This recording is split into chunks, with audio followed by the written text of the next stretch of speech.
Hello, everyone. Oh, wait a minute. That's better.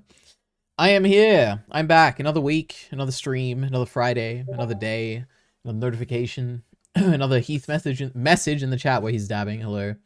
A nice notification on the plus button telling me to start a members only live stream. I don't know why. They want me to do that every time, apparently. Oh, excuse me. Oops. That's not what I wanted. We'll keep this, I guess, for now. What on earth was I going to say? What do I typically do? I feel like I go on my YouTube channel usually. I look at Twitter. Oh yeah, Crunchyroll is ruining subtitles. We'll talk about that a little bit. I have a new video. We can talk about that a little bit. What did we talk about last time? I typically talk about anime. Useless titles. We don't find out anything from them. But let's go through Twitter first.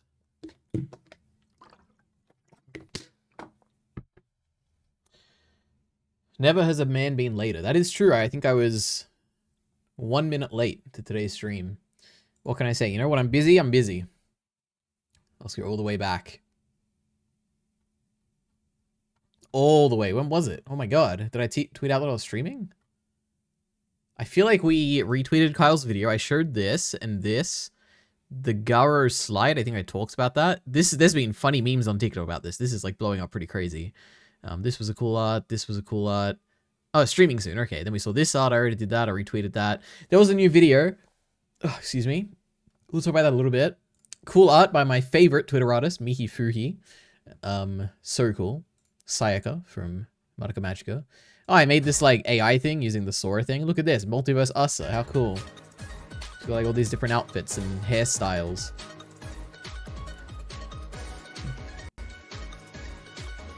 Sorry, just checking my volume. We love AI. That's awesome. I have seen a few things, or consumed a few things. Actually, I guess I haven't.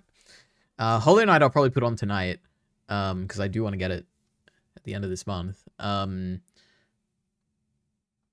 I guess I've just watched Gifted, which I think I talked about last time, and I rewatched Chainsaw Man Season 1 in preparation for the movie. More cool art. Rez, or Rez, as all the people on TikTok are saying. And Denji in Makima's eye with the floating water bag because they're fish or whatever. I don't know, it's cool.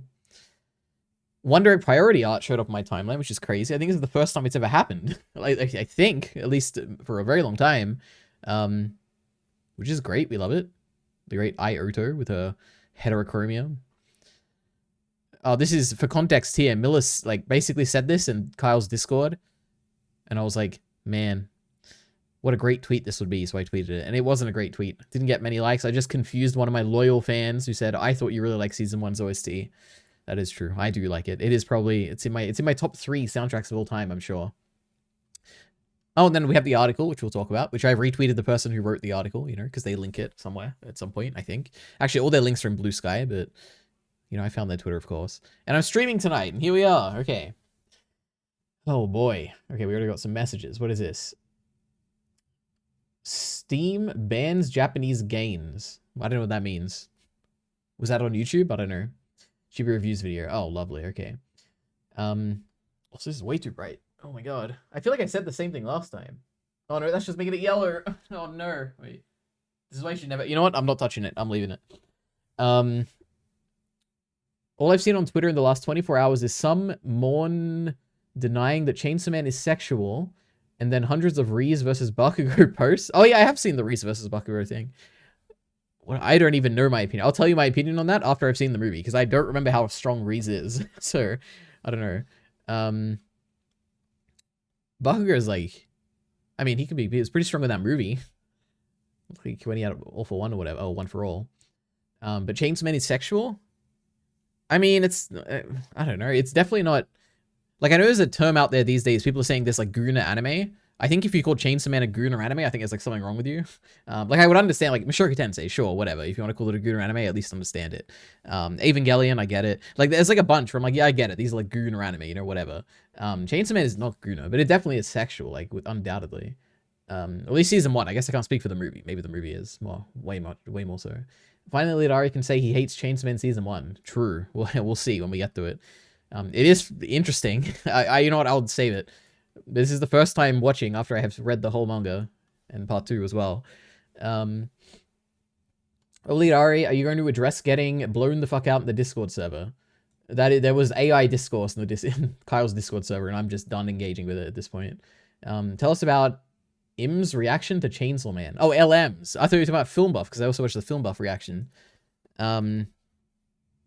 Yeah, so a reaction channel. We can actually talk about reaction channels very briefly today. I have something to say. You know, it's not often I have something to say. Is their latest reaction out? Because I am interested. I am watching these guys, or these girls, I guess, react to Chainsaw Man.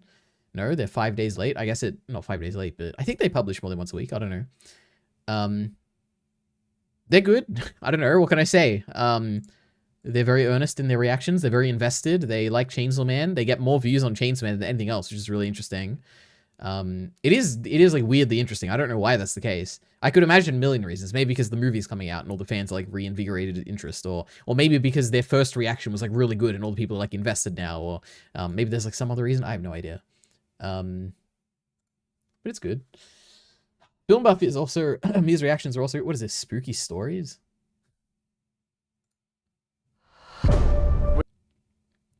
Okay, it's just promoting something interesting. Yeah, Film Buff is good. He talks for a long time. He really likes the directing. I don't know what to say. You know, it's Film Buff. Film Buff is Film Buff. Goss Tab is here. Goss Tab, I feel like we saw you in a random comment section the other day. Was that someone else? Last stream. Maybe it was someone else. I don't know. No, that was Sulfur, right? Sulfur Brett High or something? I don't know. Oh my god. Check the post I quoted to learn how to engagement farm. That is true. Heath, well, just, I mean, this isn't what he's saying, but Heath gets a lot of likes every now and then. It's really strange. But I guess he engages with popular topics and stuff. Is it this? I don't know. There's like a bunch of stuff. True. I like this actually before Heath retweeted it. It's true. Would you rather have $1 or $2? True. What a genius idea. Heath has a ranking of 2025 anime things, and the only thing I'd ever heard of was this thing, Gachiakuta. And wait, is this out? The Fujimoto thing? Wait, what's the Fujimoto thing? Oh, the movie. Wait. I actually didn't even notice this was there. There's no way the Fujimoto anime's out yet. I would have watched that already. Wait, did I just... Is that out and I just didn't know?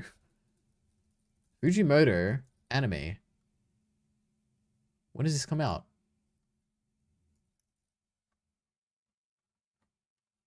Okay, where would I find this? 17 to 26 or something, right?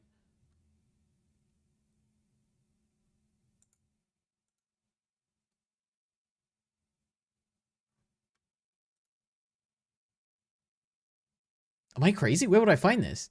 Wait, it would not be on Wikipedia? Oh no, here we go. Okay, November. Okay, I got no idea. I don't know what he's talking about, but interesting. Wait, this isn't what we're here for. We're here for this, whatever this is, right? Gross people always do. Wait, what is this? Okay, we got naked Reese, but she's not naked. It's okay. I'm about to start fucking beating my shit in this theater, says Demolicious with a guts PFP. Gross people always do this. The movie at no point sexualizes her, at least when I watched it. I never viewed any scene as sexual. Now you're doing this. She's a minor. Is she? I had no idea she was a minor. Chainsaw Man is so pure. When Denji imagined Angel and all the girls in lingerie, it was just sexless. Reese stripping and the camera accentuating her crotch and breast was so chaste or whatever. Thank you, Fujimoto, for being a drawer that doesn't sexualize. True.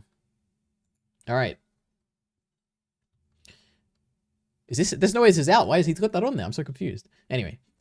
So happy Chainsaw Man making bank on the movie theaters. On a distant summit... Hey! I don't want to hear my voice yet. We'll go back to Twitter. That is true. It's made like $110 million or something, right? One of the main premises of Chainsaw Man was Denji separating love versus lust. Is it? I don't remember. Maybe. You better not shit talk my favorite girls. 2 Mad Men's a week. Do they think Denji is a victim, EliteAri? I mean, about as much as everyone else, I guess. Creedon also blew EliteAri the fuck out on our Chainsaw Man video. That is true. There's some comments on that video which are, you know, they're just nonsensical, but that's fine. Disappointed Chainsaw Man movie is not showing in Argentina. Am I like pronouncing this incorrect? My whole life? Argentina. Okay. We're good. It is a country. Pochta is huge there because he looks like President Millet. I don't know what that means, but okay. No one told me this was out. How about you Google release dates? I do. You know, I found it eventually, and apparently it's not out yet. So I don't know. Oh my god, it's a Demolition D tweet. I haven't seen it yet, but I'm confidently predict. Wait, what? Wait, what was the list? No, I don't want Argentina. I thought it was a list of like, was it like a hype thing? I thought it was about stuff he's seen. Impressions. Oh, I guess you can get an impression from like a trailer, fair enough. I haven't seen it yet, but I'm confidently predicting that it's going to be better than everything I've watched under it. Wow, okay. He's the original anti-tuber EliteAri. I don't care, okay? Technically, both Denji and Riz are underage. It's just Karen's complaining. Wow. Actually, that's not true, because we don't know how old Denji is, because he never kept track of his age, right? He could be 25 for all we know. Or 13, right? We don't know. Anyway. Well, actually, I don't have much to say about this, okay? This is a video. It's about Revolutionary Girl Utena, which I'm confident that I think no one here right now has seen.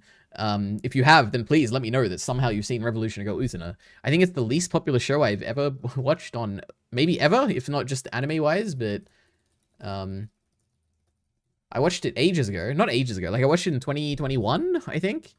Only 240,000 members. I think it's my least watched.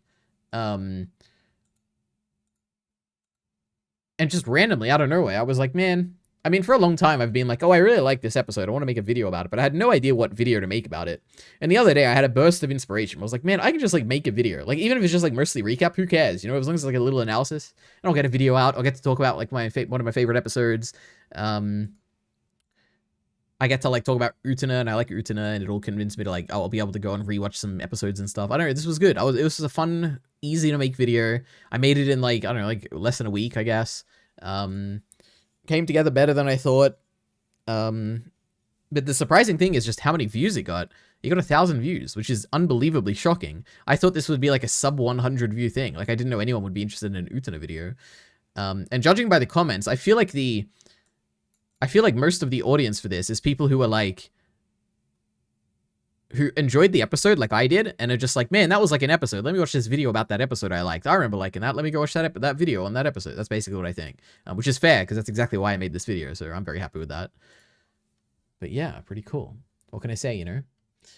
I feel like I'm getting so distracted. Let me catch up on chat, I guess. You better not watch this video, EliteAri. I haven't seen it yet. No, don't worry. I'm not watching it on stream. I'll wait till next time, till Kyle's seen it, okay? I'm sure. President Malay used a chainsaw on his campaign to fight government red tape. Okay, that's very strange, but cool. Oh my god. Utena is more popular than Yamada's first time? Is it really? That's crazy. Okay, well then I guess if it is, then Yamada's first time is my... So 240 for Utena. Oh, it's double the popularity of Utena. Oh my goodness. Alright. Jesus. Kyle doesn't know his lore. Or this is like popularity numbers. I've seen Utena. Author is super famous. Oh my goodness, I'm so glad to hear it. You should go watch this video. Utena is pretty popular among older anime audiences. Yeah, I mean, I'm not, let me get this clear. I'm not saying Utena is like unheard of or whatever. Like, people don't know what it is. I heard about it because it was like on Reddit. And if it's on Reddit, it's like pretty popular. But in terms of like mainstream anime, like, this is not a mainstream anime. Like, yeah, but it is true. It probably is popular among an older audience. And probably Gunbuster and definitely Diebuster. I'd be really surprised if they were less. I mean, we'll see. Gunbuster. So we'll see. 240,000? This one could be, because this was after I made my thing. Yeah, 140. Okay, this is very... Let's see. Because the last time I did evaluate my least popular thing, it was back when I watched this, I think, like, roughly. So there we go. Now we have a new king, guys. Diebuster. The least popular thing I've ever watched. 2,600 members. I mean, 83,000 members, 2,600 in the popularity poll. What a shame. Utena was huge back in the 90s, especially in Japan. It was my first Yuri show. Wow. I don't know what Yuri is. Yuri's... I was going to make a Yuri retarded joke or whatever, but... Yuri's like when it's two girls or something, right? Is it a two-girl thing? I think it is. Well, kind of, I guess. No one's seen Yamada's first time. That's a lie, so the best thing you've ever watched. True. I'm over 30, so I saw Utena. It was huge during my adolescence. Oh, how funny. There's a movie called The Adolescence of Utena, which also I haven't seen that movie, so one day I will. I just need to rewatch the whole show first. Which, you know, if anyone wants to, you know, if I'm talking about all my collaborators, Kyle, Bacon, everyone else, you know, Whoever wants to collab and watch Utena with me, I'll do that. I'm over 30, so yeah, it was huge. Adolescence. People aged out, so you didn't hear it as much. Similar to Trigun, it was huge when it came out. Yeah, interesting. I mean, mainstream stuff is pretty much exclusively big budget shonen stuff these days, so saying something isn't mainstream isn't really saying all that much either. That's not true. I would name, like, pretty much every single anime I've seen as, like, mainstream. There'd be, like, some exceptions. Obviously, Die Buster, Gunbuster, they're not mainstream. But I feel like everything I've seen is pretty much mainstream. Takopi would be, like, modern mainstream, but, like, not really.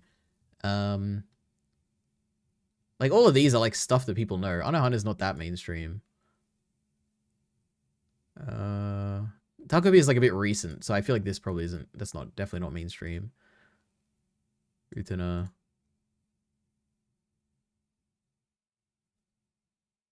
Is there anything else? I mean, even Wonder Egg is, like, everyone knows the name. Like, it's super popular. Yeah, I don't know. I feel like everything I've seen. Garden of Words, that's like by a popular director. Who knows? I don't know. Anyway. Utena is mainstream. Similar in Penguin Drum or Princess Tutu. Absolutely not. If you think Utena is mainstream, then I don't know what to say. Even Madoka isn't probably that well known these days anymore. That you're crazy. I don't know what to say. Madoka's like a... You'll go on TikTok and you'll see like random TikTok edits and they'll have like 2 million views. It'll be like a Madoka Magic edit with like 2 million views. You will never find an Utena video or like a... what were the other ones we were saying? Or whatever the other ones are. You'll never find one with like more than like 50k views on TikTok or whatever. I don't know. Anyway, who knows? That's just my definition. Maybe I'm wrong.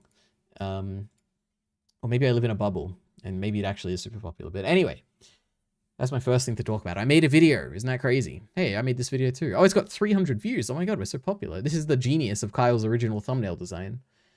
All right. There's a small thing I wanted to talk about. When I say talk about, I mean for like 1 minute, which is that there's a YouTube channel, which I've talked about before, Autosave, you know, reaction channel. They make good reactions. They, you know, Attack on Titan, Demon Slayer, Free Ren, Mishoku Tensei. I'm sure they've probably done ReZero or something. I don't know. They Heavenly Delusion. Like, they've done a bunch of all the... They have, like, a certain genre of, like, stuff that they react to, I guess, besides the popular stuff. Good channel. I like it. You know, 90k subs, you know. And then, like, today, I just came across this randomly. Which is, like, their channel, but, like, in Japanese. And it's got, like, 20k subs. The number of views on their, like, popular stuff is, like, pretty much the same.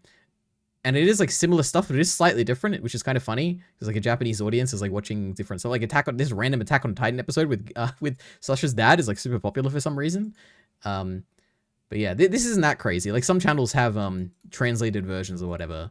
What's crazy about this is that this is, as far as I understand, this is not made by them. This is like an independent person who asked them for permission to, at least if you read this and translate it, it's an independent person who asked them, can we like upload some of your stuff as like a Japanese version? And they even have like their own Patreon and stuff. It's like, it's pretty wild. And for some reason, it's like 18 plus, but it's kind of interesting, you know? Whoa. Jeez, I'm Mishoku Tensei spoilers. The Attack on Titan. Like, everything, all the comments, like, everyone's in Japanese, you know? It's crazy. But I thought that was kind of interesting. Utena came in the 90s, similar in is Space Adventure Cobra. Extremely popular, but it got old now, so no one remembers it. That is true. I think it's less so a thing that no one remembers it, but no one probably, like most people who watch anime these days are probably just young people who just don't know it, right? Like, never heard of it. But they will eventually, I'm sure. Ninja Scholars just is another good example. True. All right. Utena is already on the next year's Excel spreadsheet. Wonderful. Well, I hope you watch it soon so I can rewatch it. Lamau, what the fuck our Chainsaw Man video is blowing up, EliteAri? That is true. I wonder why. Maybe because of our violent introduction where I think we argued immediately or something, right? I don't know. I thought that was Pot of Greed from Yu-Gi-Oh! Jesus Christ. Is this out yet? I think it is. I should watch this actually today, maybe. Oh, not today. I'm a bit busy today, but let me actually set an alarm for this. I should watch this.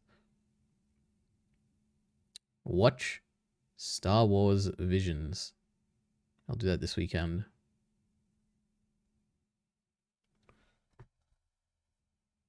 Older shows like Evangelion or Saint Seiya are remembered because they keep making either manga or movies.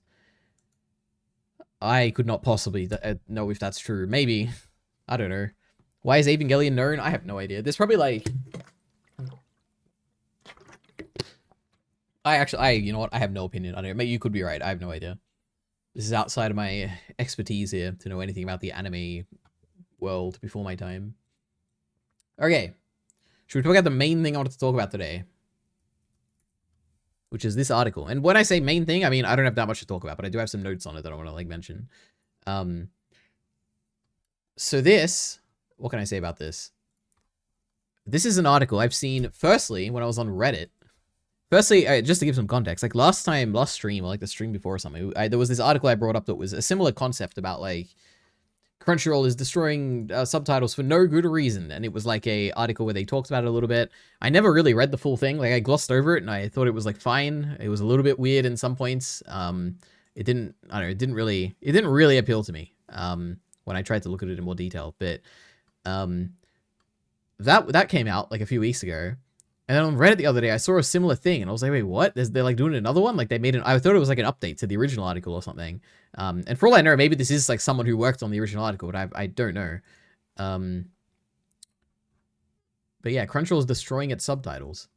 And I clicked it, and it was like interesting, which is really surprising. I think it's very rare that I read like an article and it actually is something that is providing something of value to me. Not like articles in general, just articles when it comes to like stuff related to my YouTube channel. Like I'll read it and I'll be like, okay, so it's like some weird like uninformed opinion piece about stuff they don't really know about and they're having really strong opinions based on like nothing. This is not that. This is an article that like, at least just based on my like, just to say, I'm very like uninformed when it comes to like Crunchyroll, when it comes to Funimation, when it comes to their history, when it comes to subtitles, when it comes to fan subtitles, when it comes to piracy. Like I don't know much about all this, okay? So as someone who doesn't know much about this person comes across as very knowledgeable and having a long history in this kind of medium. And they give a very long kind of retelling of the not very, I'd say it's like moderately, it's not that long, but it's like a retelling of the history of like Crunchyroll from the beginning and how they like do their subtitles, and then compares it to how Funimation did the subtitling when they existed. And then it talks about the merger of Funimation and Crunchyroll and what that resulted in, and the different philosophies behind, not philosophies, but the different approaches to subtitling there. And then it talks about like the current kind of issue, and then gives like opinions on like what they think and stuff like that, which is very interesting. Yeah. Now, I don't exactly know where to go from here. I have like a bunch of stuff I want to talk about. Have I covered all I had the first thing to say overall, which is that it's interesting. Gives a nice history. It also has a bunch of examples, which are really good. Like this, I think before going into this, I was very much on the, like, I don't really, like it's a little bad that like the subtitles are getting worse. If they are getting worse, like I don't know if I buy that they are getting worse, but if they are, it's a little bad, but whatever. Like all the other streaming services are like this, like you can just deal with it. This article convinced me more so with examples that it can be a little bit annoying. I still don't think it's that big of a deal, but it convinced me more than like anything else I've seen. Just by things, there's so many, like it's pretty great. I'm very happy with this. Anyway, let me read the chat. Tojima wants to be Kamen Rider is the anime of the season so good. Never heard of it. I'm not much of an anime person. What can I say? You know, I don't watch everything that comes out, sadly. It's not just Crunchyroll, Amazon Prime, anime subtitles are horrible. Yeah, just to say, the philosophy of this article, like the idea is that Crunchyroll started with a good foundation of like piracy, like fan subbers who originally were making really good quality subtitles. And the idea is that for Crunchyroll to kind of be an anime company, it should try and prioritize a care for the medium of anime, and by doing that it should have better subtitles than other places. Like they don't really care about other places. This is mainly an article specifically about Crunchyroll. But yeah, you're probably talking about the anime by the numbers article with the old thing. That wasn't by me. Oh wait, that's you? Wait, what are the odds? How did you possibly show you? That's kind of crazy. Yeah, I am. Yeah, probably. But yeah, anyway. I watch 10 plus shows each season. I agree with the subtitles are localized or poorly translated, so it lowers the quality of the shows provided. Interesting. Okay. See, I'm someone who doesn't watch much anime, so what can I say, you know? I watched, Takopi would be my latest thing. But let's see. Now, what have I actually got on this? So, yeah, examples, links. Oh, the other thing I liked is that they link to a bunch of, like, articles and websites and job listings and stuff, which is really cool. I don't even have examples or anything like that, but it's really cool. Now, another thing which I think is really cool is when I talked about that article last time about the one from whatever the by the numbers one or whatever. Just to be fair, I didn't read the whole thing, so maybe they did. But this one specifically talks about, like, they have a bunch of different. They claim to have info from a bunch of different, like, Crunchyroll and Funimation employees and stuff, which is kind of cool. And they directly respond to, which is what I was talking about last time when I was talking about how, like, oh, how have none of the authors, like, responded to anything? Not Crunchyroll, yeah, I guess Crunchyroll put out a statement to Anime News Network here about, like, basically in response to this whole subtitle thing, the whole subtitle controversy, which was interesting. In that they completely denied, like, anything happening, right? They say, like, over the past few days, some users experienced delays in accessing the content. These were caused by internal system problems, not by change, blah, blah, blah, whatever. So they directly addressed, seemingly, the problem that everyone was talking about, and no one had addressed it yet. Now, this article specifically addresses that explicitly, and they say that they basically claim that Crunchyroll is being ambiguous and is potentially lying about what they're saying here. Which is good. I'm glad they're directly addressing it here, like they have an opinion. And I guess this is specifically, my understanding is it's informed by the people that this person who wrote this is, they're being informed by people who actually work at Crunchyroll and Funimation and stuff, so I would probably trust them, I don't know. But it's a direct, opposition to it, which is interesting. I have some quotes. I said, it just outright lies about there being no changes with how subtitles are being handled before ending on empty platitudes about quality subtitles that mean nothing without concrete actions to back them up. So, directly talking about it. Then I received multiple independent confirmations about Crunchyroll's UNA-related plans. Also, I'm reading from my current notes here because I don't know exactly where this is, but I received multiple independent confirmations about Crunchyroll's UNA-related plans from current Crunchyroll workers who all wish to remain anonymous. All of them expressed frustrations with the situation and mentioned that basically no one in Crunchyroll subtitling stuff is happy about it. So look at this. We got, like, direct, like, first, like, investigation and, like, a good article. I'm just so happy, It's so rare that I see stuff like this. But yeah. That's all my, like, high-level notes. Now, I have, like, specific stuff I want to, like, random miscellaneous stuff, but... God, it's getting so hot in this room. Jesus Christ. Okay. Yeah, I have connections that allowed me to get in touch with insiders on the subject. My goodness. I wish I had those connections. Holy. Anyway. So one other... This is... Okay. These are just a bunch of miscellaneous notes that I have in regards to this, okay? So... One thing is that, like, in this article, firstly, I don't know anything about this person who is apparently in the chat, Dies, I guess. I don't know anything about them. I didn't read anything about them besides going to their Twitter to retweet their thing and quote tweet it and say that, like, this is an interesting article.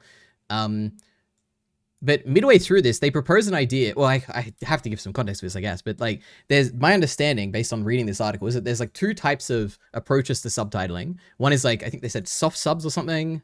Let's see.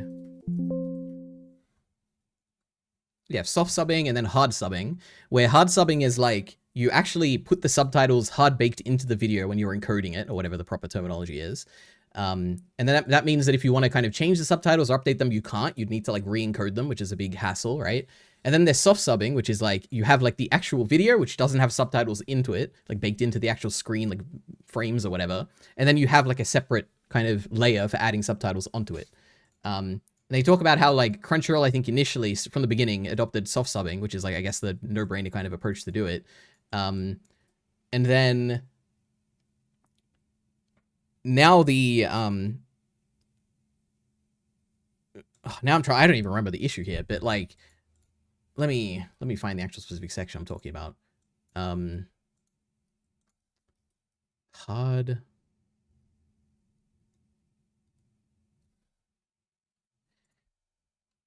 This is, I think, the section I'm talking about, where they talk about this, I think, which is that now, as mentioned earlier, hard subbing does make things more complicated and expensive on the back end, as you need to encode and store multiple copies of video. Crunchyroll is already dealing with this, though, but if costs are an issue, the system is pretty easy to improve in theory. If you keep the dialogue soft subbed, only parts of the video that actually feature typesetting would be hard subbed, and with some clever engineering and understanding of how modern media formats work, they would only have to keep the multiple copies of the typeset parts. And since the average anime episode has on-screen text only for a small percentage of the total runtime, combining soft sub dialogue and hard sub typesetting like this would make for a highly cost-effective setup. This was interesting because by all rights, firstly, this person reading the article up to this point has kind of earned my trust, and that it's like they seem to be moderate, like pretty informed, at least from my perspective, who is someone who is uninformed, which is interesting. Reading any other like article, I would read this and I'd get to this point and I'd be like, okay, so you are like, I don't know anything about this, you know, I'm not like a video encoding expert or anything, but I do work at like a tech company, you know, and I do know tech stuff generally. I would assume that something like this is like probably much more difficult than you're anticipating. That's what I would assume, right? I'd be like, okay, it's probably just infeasible to do that. I'm sure there's like a million reasons some company would do it. But as far as I understand, they do claim to like have, not necessarily, I don't know if it's expertise in this, but they do claim to have like experience in stuff like this. Like when it comes to having a history with just like subtitles in general. What did they say?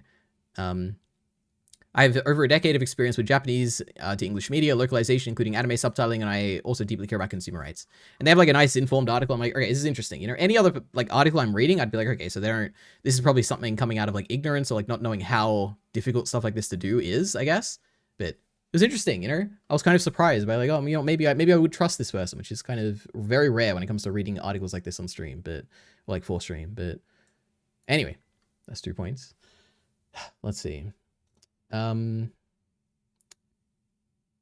why is this article guy in shitty EliteAri's chat? I have no idea. I was browsing YouTube and happened to come across the stream just as it was getting started, so I figured I'd see if it was about my article. What are the odds? It's kind of crazy. You know, we just love the YouTube algorithm. My goodness. I've noticed that the subtitles quality are not necessarily due to AI. Well, this article isn't really. They very briefly touch on AI, which we'll get to when they do touch on it. One of the shows I watched has a gay character, and the subtitles address them as they. AI wouldn't know the characters like dudes. I mean, theoretically, maybe right now it doesn't, but if AI gets good enough, it could. But yeah, this article is not at all about AI or anything. Name of anime is Nausea. Did I just wait, I don't know what that's in reference to. Maybe I just read something wrong, I don't know, or maybe someone mentioned that just then. Oh, the anime on the screen, maybe, potentially. Anyway, I've worked on anime streaming myself and built a minimal mix system like that myself. So look at this, you know, first-hand experience. We love it. Okay. Next up, what is my next miscellaneous note? Yeah, I feel weird now because like the person's actually here, but you know what? I'm just gonna say what I was gonna say, you know. So you know, I'm not gonna be too mean or anything. But one thing that was kind of crazy to me is that actually this isn't really this is like a funny thing that happens to me. Let's find the actual thing.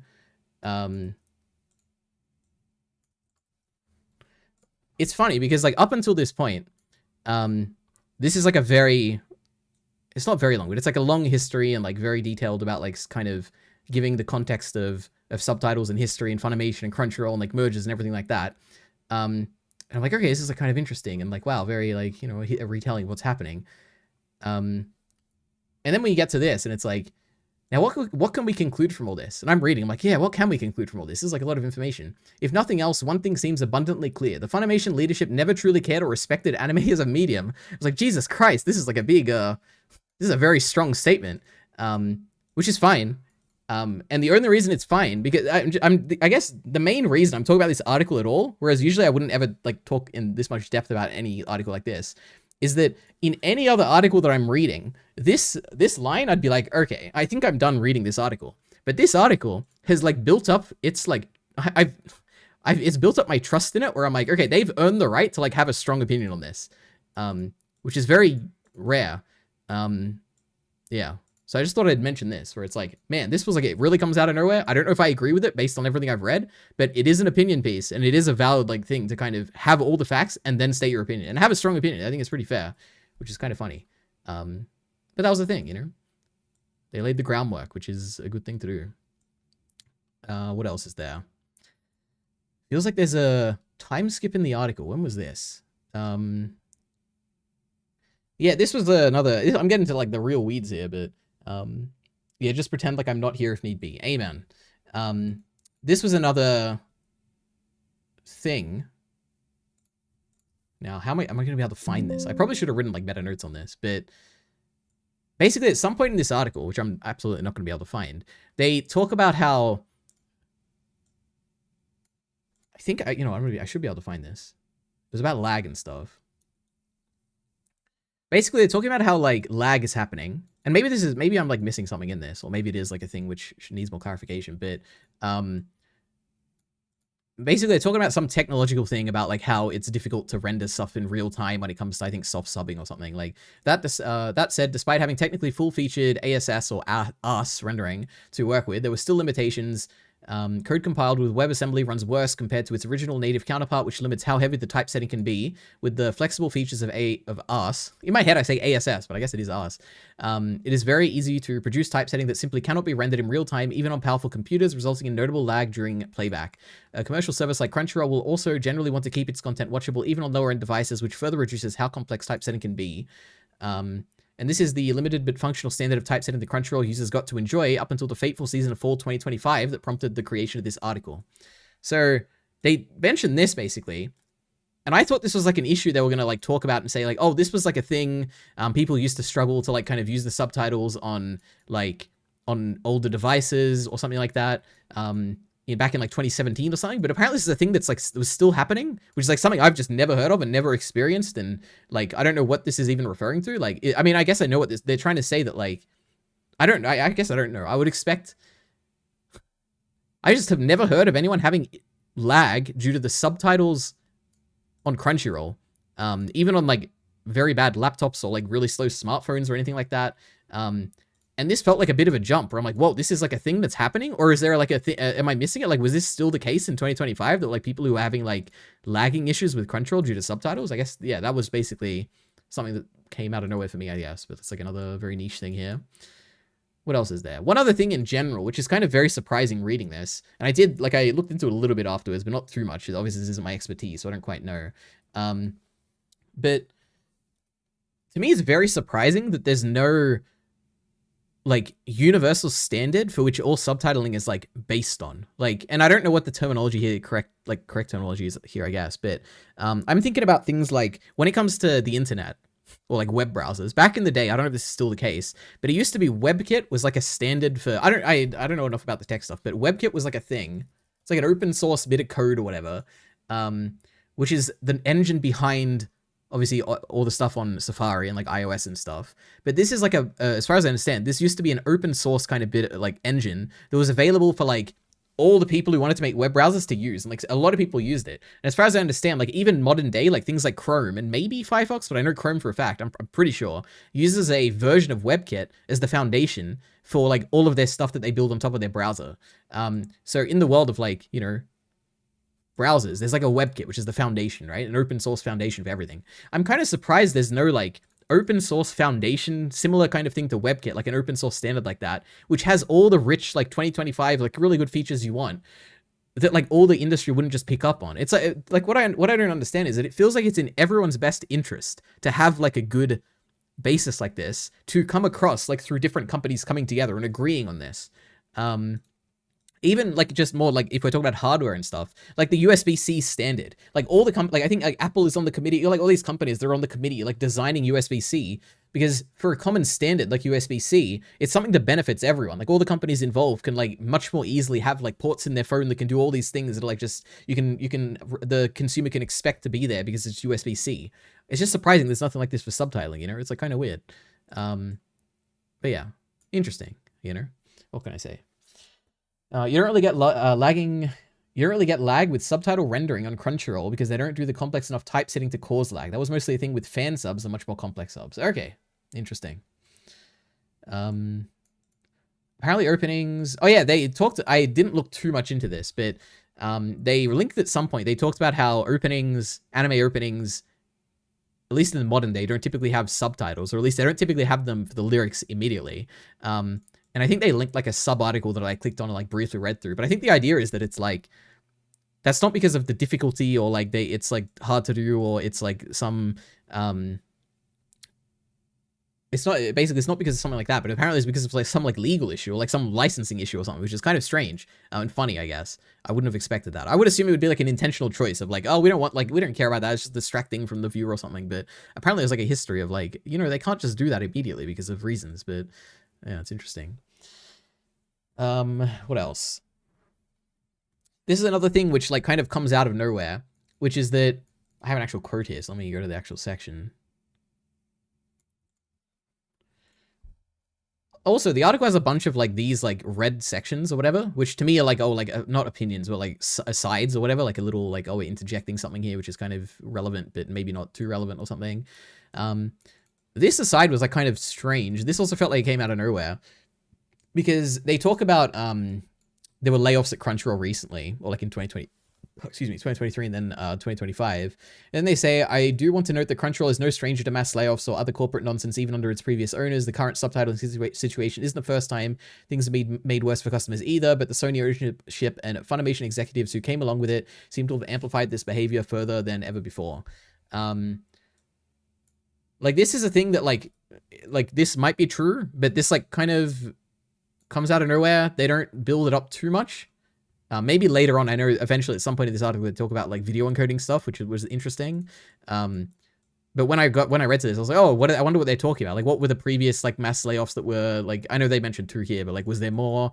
Like, what are the other issues they've been like involved with? What is the Sony stuff? Like, Sony is very little mentioned in this article, which fair enough. Like, I don't know how involved they are, but like, I don't know. This kind of felt like, oh, I don't quite know what's going on here, and more detail would have been more useful, I guess. But so that was interesting. Anyway, though I do know at least one series where Crunchyroll's typesetting was too heavy for their web play to keep up properly, but it's rare because they try to actively avoid it with lesser typesetting. That's kind of crazy to me in the modern day, but I guess it's not impossible. I know like on TVs and stuff, like this is completely unrelated, but because the apps would be made for the TV. But I remember once when I tried to watch it's gonna be so vague, but it was like so niche, but I tried to play, I made an app on my computer, like a HTML5 like app, like a web app or whatever, and I tried to get it on my TV to see if it would work, and it was so laggy on the TV that it just wasn't working. So maybe on like TVs or something, it's like tough because you don't have much processing power or something. I don't know, it's interesting.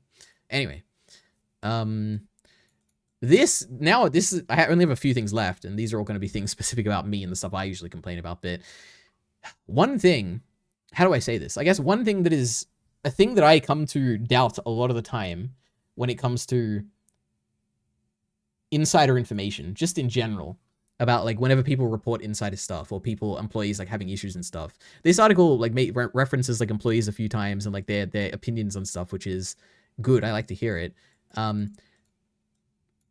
the thing I always wonder is like when I'm at school, like when I was both in high school, when I was in uni, and when I have a job now, when I'm at work and stuff, there is always a subset of people who they're annoyed. Like at school, there's like people who just like don't like school. They will talk about it negatively no matter what. There's people at school who will talk negatively about teachers no matter what. Like they'll be like, man, this teacher made me do this, I hate it. When obviously it's like in their best interest and stuff. There's people at work who will like hate the workplace and talk bad about the workplace no matter what, even if it's a good workplace. There'll be people who talk about bosses who are bad because they like make them do extra work when the extra work is like not that bad and is actually like kind of part of your like job description. Basically, I'm saying like it's always interesting when it comes to like relying on anonymous people. I'm not saying when you write an article, when I'm reading an article, relying on the opinions of anonymous workers who are at a company, because I just know that I know from firsthand experience, there's people who just like, no matter whether something is good or bad, they will hate the thing regardless. And it's a very common like thing, which frustrates me a lot. And it always makes me wonder, like in this article, when they're talking about, like, I think I have a quote here. Actually, maybe I don't have a quote, but there is basically a point at this where they quote, like, they don't quote, but they say like, I think something like multiple people have like said that like they're not happy with the way Crunchyroll is doing something, or yeah, and I'm like, how much do I trust this, you know? That's the interesting thing, where it's basically, if you have the people who are going to comment on this article or provide you with information for this article are most likely going to be people who are not happy with it, is my guess. But I don't know, maybe not. I don't know, it's just the thing that annoys me all the time. Not annoys me, it's a thing that like I'm always hesitant on when it comes to believing any type of thing like this. Anyway, random miscellaneous note. Then I only have 3 things left. One of them is that, like I said, this is just like an extension of what I said before, which is that the overwhelming majority of this article is like very like in-depth kind of breakdown and then like some opinions and stuff. And then at the end, it but it has like not a whole section. How do I describe this? At the end, it has like a lot of like moral stuff. Now, it doesn't do it as much as other stuff that I've seen, and it kind of plays a fine line, or it goes into stuff and says, you know, that's a thing, but it's not that relevant, but it does touch on it. And when I'm talking about stuff, I'm talking about like high-level philosophical stuff. Like it talks about Israel, talks about AI, capitalism, corporate greed, like all this stuff where I'm like, this is like a whole ideology that like I don't necessarily have this isn't the thing that I like agree with. So when it comes up in this, it is fine because it is definitely earned by the end of this, but it definitely happens, yeah. Yeah. So I don't know. That's like a thing in this article as well. But, you know, when we get to the end, you know, you've read the whole article, whatever. They can have their strong opinions on philosophical stuff. You know, we love it. But it is what it is. Now, my other two notes. One of them is that this article, you know, we're just praising this amazing structure here. They have a call to action at the end. Can you believe it? What you can do about it. Isn't this amazing? Like, this is ideally what you want. You want people to, like, read an article, and then you tell them what they should do about it. This is a thing which is always missing from stuff that I've read. But it's like the most important thing. Like, now that we know all this, what do we do about it? And they have like actual like recommendations. They say like cancel your subscription and then give a reason specifically if they ask for it. Spread the word, you know, obviously, like it's an important thing to do. And just in general, they talk about how it's not hopeless, which is like a really big deal. Because like me going into this, I'd be like, I was expecting like, why would Crunchyroll care? Like, honestly, it's just subtitling. Like 99% of the audience is on Netflix anyway, and they don't care about subtitles whatsoever.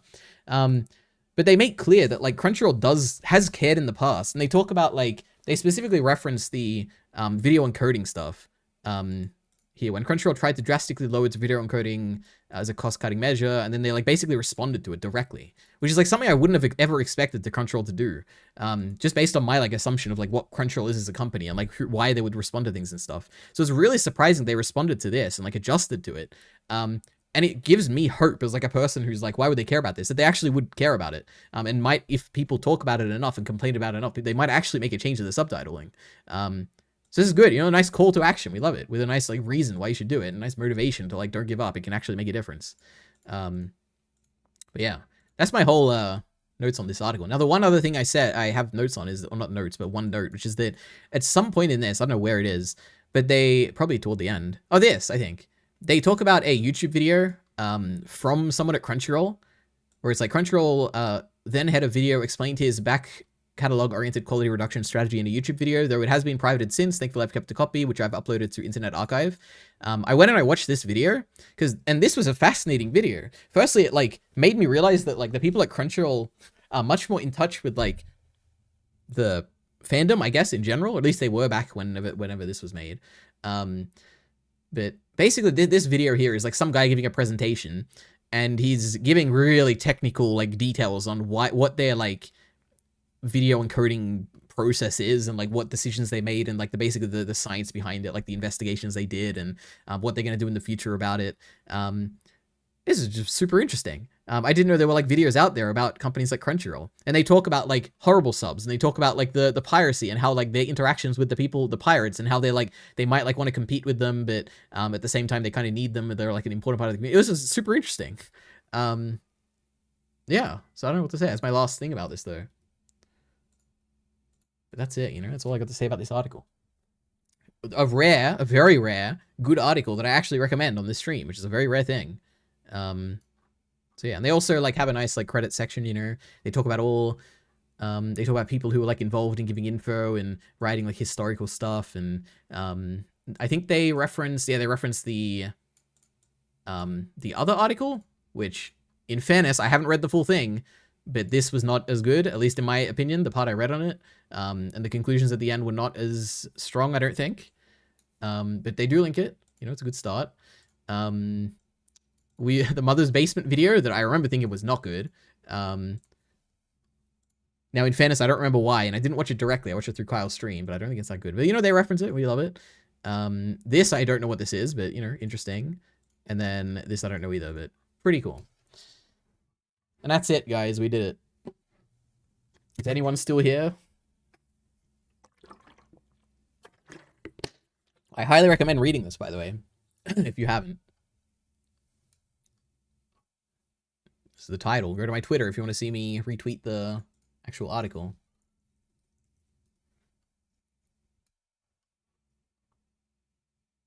This thing. Anyway.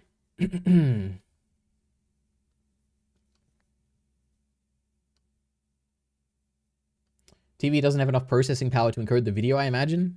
Potentially, no. But also, I feel like they'd probably be built for that these days, or maybe an old TV or something, right? The point of that aside was to mention that everything wrong with Crunchyroll today didn't originate from the merger, and that Crunchyroll had issues of its own in the past too. It's not black and white. That's, yeah, fair enough. Okay. Natural Complainer, that day it rains cookies in poor Natural Complainer, the day it rains cookies in poor countries, someone will complain there isn't enough milk? I have no idea what you're talking about, but true, okay? Okay. Vote with your wallet. If you don't like something, don't give them your money. Also, bring your problems to EliteAri. True. Amen. Maybe you should write articles if you're such an expert, Ari. You know, I did actually, when I was reading this, my number one thought was that, man, this would make a good YouTube video.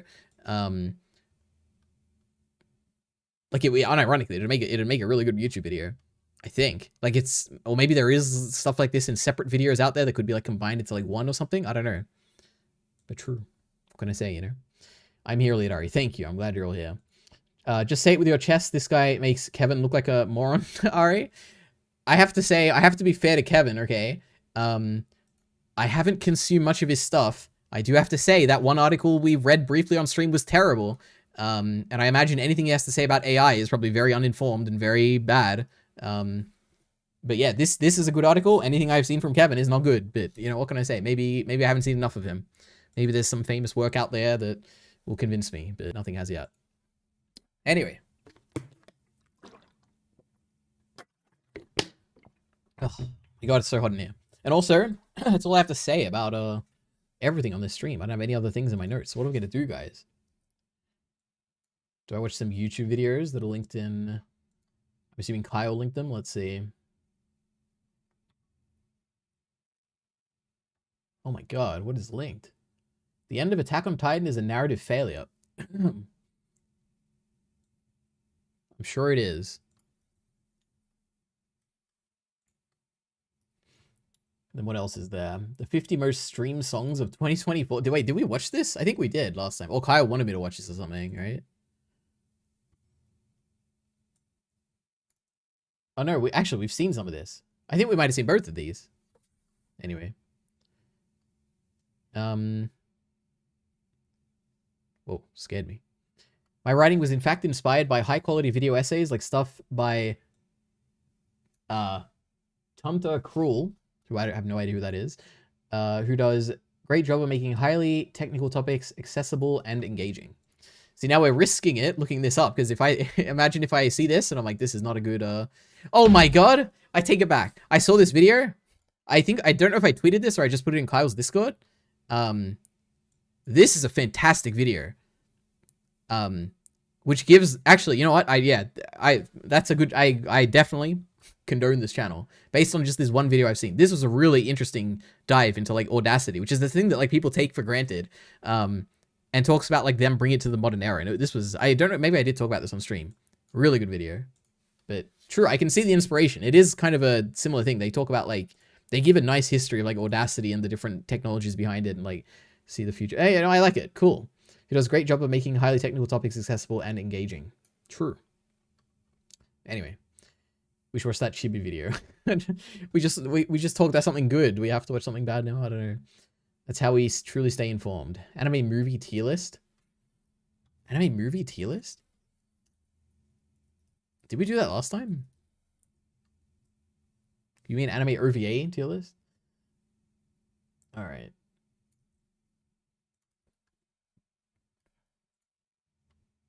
When independent becomes a brand. I don't know why Kyle has linked this.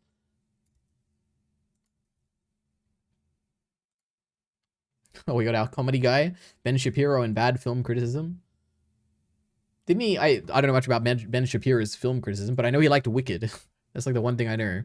And I know that whenever we watch it, like, there'll be a super popular movie and he'll review it, and I'll be like, that's kind of strange that he's like a movie reviewer guy, but we love it. It's great. All right.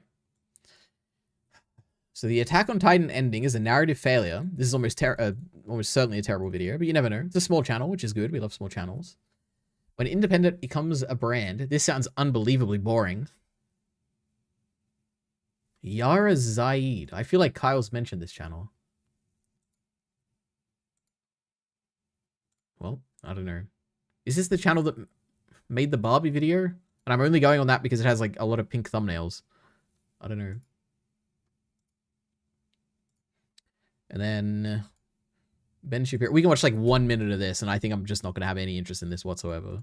On October 4th, 2025, Ben Shapiro posted his review of one of the most critically acclaimed movies of the year, one battle after another. And at one point she says that...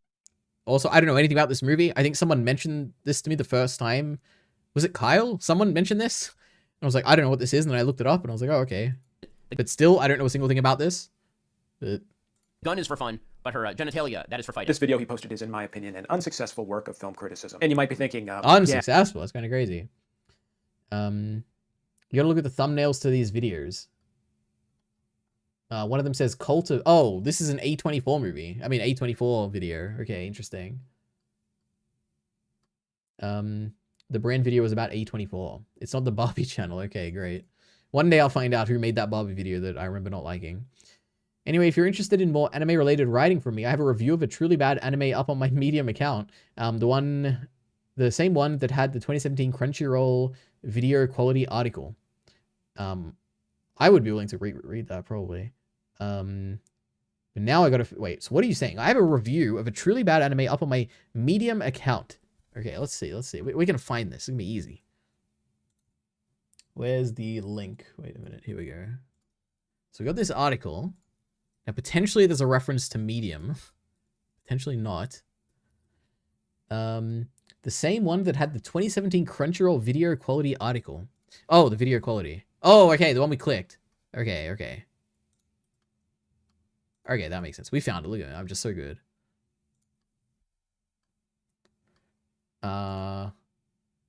Wait. Recently, My Sister is Unusual is one of the worst anime series I've ever watched to completion. Interesting. How long is this? Okay, I'll read this off stream most likely. We'll see. Maybe I'll talk about this next time. Cool. This great Leo movie, we're gonna watch EliteAri. Huh? Oh, yes. I think that's what I was referencing when I said I think I heard it recently. My Sister is Unusual. I've never heard of this. But interesting. Look for 2017. I think I found it, hopefully. 2016, actually, unless I look at the wrong one. But all right.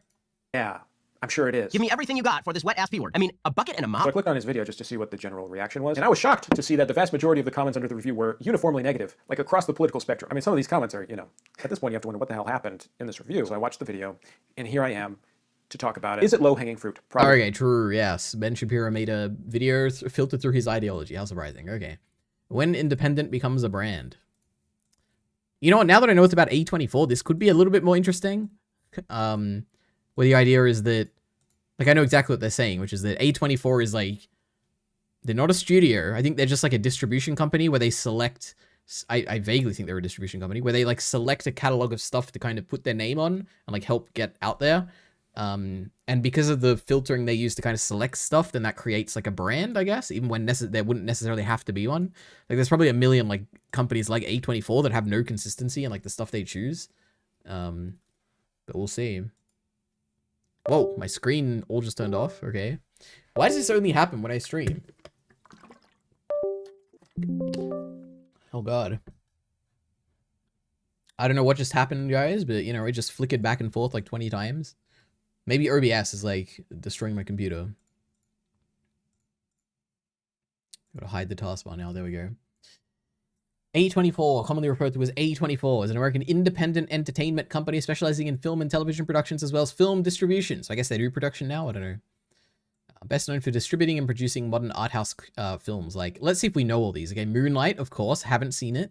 Ladybird, of course, haven't seen it, but apparently this is like a thing which I'm gonna love, is what basically every person, website, AI, like what everything tells me it's gonna be something I love. Hereditary, we know, of course, I've seen that. The Lighthouse, one of the best movies ever. Uncut Gems, haven't seen it. Everything Everywhere All at Once, we love it. The Iron Claw, I've never heard of. Interesting. Past Lives, apparently Car Entertainment's seen this movie. The Brutalist, I've heard of it. It's the one with Batman in it. And Warfare, I've also never heard of that. The Iron Claw. Zac Efron. Never heard of it. Warfare. Also never heard of it. Like the Dr. Disrespect like outfit. Wait. Dr. Disrespect. Bro. They're like the same person. How do I zoom in? Screw it or whatever. I don't care that much. Oh my god, what have I done? Actually, I should open this, otherwise I'm going to forget about it. Yes, that's a review. Excellent. You don't know nothing, EliteAri. I haven't watched this video. Iron Claw is the wrestling movie, idiot. Wait, the one with the rock or whatever? I want to watch that. Iron Claw. The Rock. I don't know. Alright, let's watch a little bit of this until I get bored. This video is brought to you by Mubi, a curated streaming service dedicated to elevating great cinema from all around the globe. Get a whole month free at mubi.com/Yarazaid. I'm going to try to not be facetious, because I know what people mean. What is facetious? Facetious. It's like a word I hear all the time, and I never quite know what it means. Treating serious issues with deliberately inappropriate humor and flippant. A facetious remark. What's an example? This is what the great ChatGPT is for. Give me an example of something that is facetious. I have no idea how to spell it. True. When the fire alarm went off during the exam, Sam said, "Great, just what I needed, a dramatic soundtrack for my failure." Because it's something serious and we're making light of it. Okay, I get it. Okay, very funny. All right. When they say an actor they like should do an A24 film, or what they mean when they say they like the mood of A24 films. I know what they mean, but at the same time, I always ask myself why they mean that. You'll find most often when a chronically online movie lover says something to the effect of A24 type film, they mean something in the vein of Ex Machina, Midsummer, or It Comes at Night. But A24 covers a lot of ground. Their ethos has always been to pick the most interesting projects, but they never really limit. What do I think of? When I think of A24, I think of... good directing. Okay. I think of... small scale, typically, but not always, but typically, and like experimental a little bit, where I'm like, oh, it's like interesting. I haven't seen movies like this before. That's more what I think. I don't know. Limited their company to like The Lighthouse and Everything Everywhere All at Once are like completely different movies, but I see like a common thread. just one genre. Poignant dramas, offbeat comedies, romantic journeys, cerebral horror, all are welcome. Vastly different genres from vastly different voices, all of it culminating in a collective celebration of creativity unbound by convention. It's beautiful. In the early days, the company bought films like Ginger and Rosa, which they handled distribution for in the United States exclusively. Ginger and Rosa is a slow-moving drama about the close friendship between two teenagers and the many ways their bond is tested. From the mind of Sally Potter, writer and director of the widely acclaimed Orlando, Ginger and Rosa is a tender yet fraught account of familial strain, coming of age, and betrayal. It doesn't have a lot in common with what many seem to think is A24's signature style. Does A24 really have a signature style? Whoever wrote the Wikipedia entries for A24, for example, said the company most often produces and distributes movies that are, quote, artistic, psychologically disturbing, and mind-bending horror films often referred to as elevated horror. Who would write that? That's kind of crazy. Okay. As elevated horror. You know what I'm curious? Oh, God. Wait. Firstly, I'm curious if that's still there. The company distributes. Okay, it's not there anymore. Okay.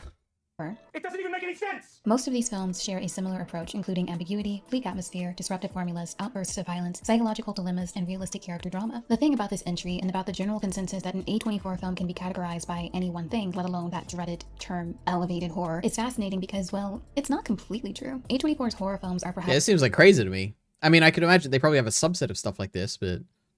I mean, it's not all like this at all. Their most popular outputs, I'll give you that, with Ari Aster's work in particular being a driving force in lifting the company into the cultural zeitgeist. But the idea that the company specializes in these kinds of films is unequivocally untrue. When you break it all down, and I of course did because I'm a loser with not much else to do with my time, those so-called elevated horror films represent a very small fraction of the company's output. In the decade plus since A24's inception, they've distributed and produced over 100 movies. For the sake of this list, I counted movies that have been released and ones that have concrete release dates set. Wait, this isn't what we care about though. We care about how popular they are, right? Like, for them to be known as something, they would need to, the things they do and the ones that are popular, the things they're known for, the ones that are popular. What did it say? Wait. Yeah, I don't know. I guess this is more so about, like, the actual objective. Like, what do they produce, though? Not much else to do with my time. Date set for this year. Doing it this way, I counted a total of 166 films. And do you know how many of those films are horror and 20. Or 17. Or psychological thrillers? 25. The 25, okay. most common genre released under the company's name is drama, and not cerebral drama. You know, this is not at all surprising to me. Actually, this is a little bit surprising. I wouldn't have figured there were this many documentaries. I had no idea they made documentaries. That's kind of crazy. But the rest checks out. Or experimental dramas, just regular schmegular old dramas. Think Ginger and Rosa, The Whale, Priscilla, or The Iron Claw. With horror movies only representing about 15% of the company's overall output, how can horror really be their specialty? It's not that big of a mystery, not really. The horror movies A24 puts out tend to become events, and out of all the genres they have, horror is the one they market. I feel like this is interesting, but also at the same time, it's like, It'd be like, oh my god. What's the studio that did Evangelion? That was Gainax or something, right?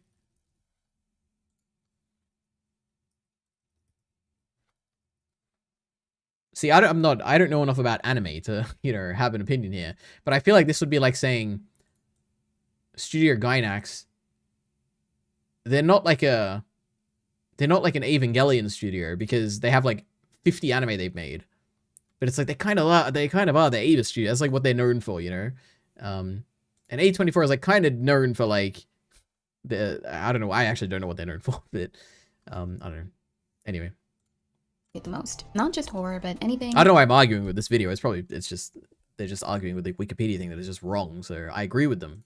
Dark and psychologically twisted, I suppose. In fact, when my Saltburn video was still publicly available, I would often get comments like, "I'm surprised Salt." Anyway, I gotta go. But before I leave, I'm gonna recommend watching Saga of Tunyo the Evil.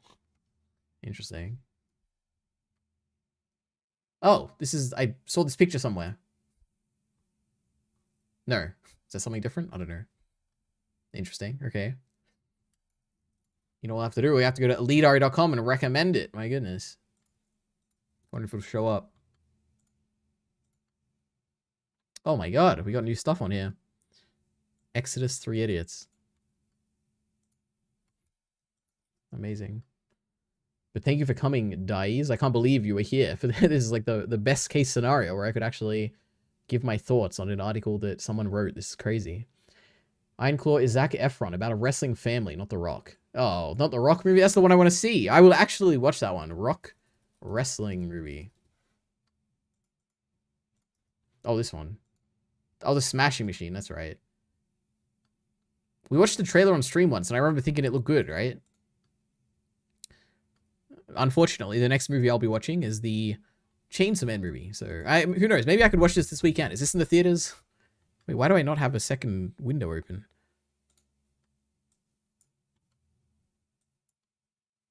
I'll look it up later. Anyway.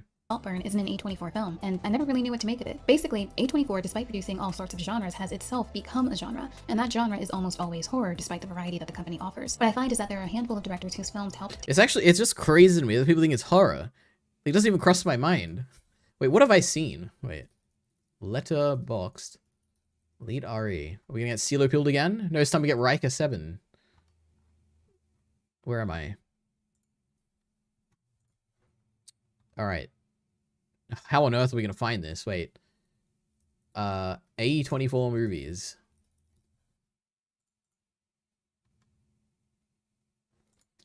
Alright, so Lighthouse, it's like kind of a horror. I'd give it to it, whatever, that's fine.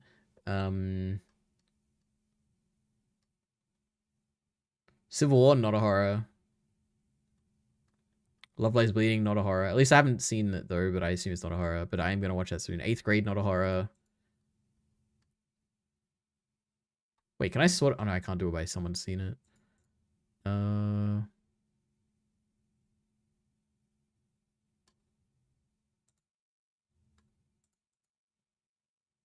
What is this? The Legend of Ochi. That looks cool. There's no way this is in popularity order. Where's Ex Machina? Is this not A24? Or did they not produce it? They just distributed it? Or is it here and am I missing it? Or is Ex Machina not popular? What's going on? I don't know. Anyway. This looks cool. It's like a little animal thing. What is this? In a remote village. Actually, I don't want to get spoiled. Maybe I'll watch that. Ay. The Rock movie isn't even about wrestling. Oh, it's about fighting or something. I remember it. We watched the trailer once. One thing about Gainax and Evangelion. It makes watching Kare Kano a really interesting experience because despite being a romantic comedy, you can really see that it's the Evangelion studio making it. Look at this. All these anime I just don't know. Kare Kano. Let's see. Wait, I think I've seen... No, I have not seen this. For a second, I thought I'd seen this. Interesting. Okay. All right, let's keep going. To categorize A24 in this way. The big ones are Ari Aster, Robert Eggers, Ty West, and Alex Garland. While Aster and Eggers saw both their feature-length debuts under the company, West and Garland had pretty much established themselves in the industry. Garland wrote 28 Days Later, Sunshine, Dread, and a bunch of other movies before making his directorial debut with Ex Machina, and recently seeing one of A24's biggest financial successes with Civil War. Ty West, prior to the release... That was a financial success? That's really surprising to me. I feel like Civil War had like no appeal. I mean, no like mainstream appeal or whatever. Maybe that's because I just didn't. It was like a 3 out of 5. How much money did it make? It's making Chainsaw Man money, 120 million with a 50 million budget, I guess. What's like, if I'm getting like 8, okay, Everything Everywhere All at Once, that's got to make like what, 400 million, 500 million, surely. 140 million. That's actually crazy. I figured that would be like massive. Okay, what's like the most? Obviously that animated Chinese one, that's gonna be the most box office or whatever. But what's like let's brainstorm. What's the most popular box office movie from A24? It'd be like something I'm just not thinking of. Like Hereditary. It has a horror movie that don't make much. Moonlight won an Oscar. Oh no, it lost an Oscar or something, right? 60 million. Highest box office A24 movies.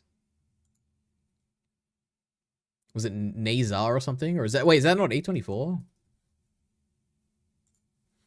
I feel like it was. Am I crazy? Wait, why did I think it was A24? Or Nazar 2 or something, right? I'm like 90% sure it was A24. Yeah, A24. Oh, the English dub was released. Okay. Man, okay, Everything Everywhere All at Once is the most popular, but it only has 140 million. That's so surprising to me. This was a movie where I feel like everyone knows what this is. Like, everyone's heard of this. And only 140 million. And Civil War is the next. That's really surprising. Talk to Me as, like, the 4th one is also crazy. I can't believe this. Wow. What a surprise. I've said the words Karekano a million times. Have you? Well, I don't remember it. If I remember Karekano right, it was it was about different dimensions or parallel future. Well, if I remember it right, it's a romantic comedy. So there we go. Release of X and Pearl in 2022, had already been in the industry for 17 years. I was first introduced to his work through VHS, a movie that was really great when I was 15, and he's been an exciting voice in horror since The House of the Devil. I can't help but notice that it's the artistic direction of these filmmakers that have come to characterize the company, and I could never really understand why that idea bothered me. When the trailer for the 3rd installment of Ty West's horror series, Maxine, dropped online, there was feverish excitement in the air. Maxine is a companion piece to 2 movies that quickly became darlings of the chronically online film community, and it was already highly anticipated. I mean, Maxine Meeks, played by Mia Goth, has pretty much already become a horror icon, and it's set in 1980s Los Angeles, no less. Oh, the movie was bound to have a big audience. A common sentiment I heard and saw, whether it was online or even at film events in the city, was that people were excited for the film because they were big fans of A24. They trusted A24. They believed in A24. It would be untrue for me to say that Ty West's name never came up, but I'd also be lying if I said he was brought up as often as A24. The reason people were Oh boy, we're doing the Mappa thing where it's like people say they just love Mappa so much. Oh my god, new Mappa anime, how exciting! And they don't mention the great directors. Do I even remember the directors' names?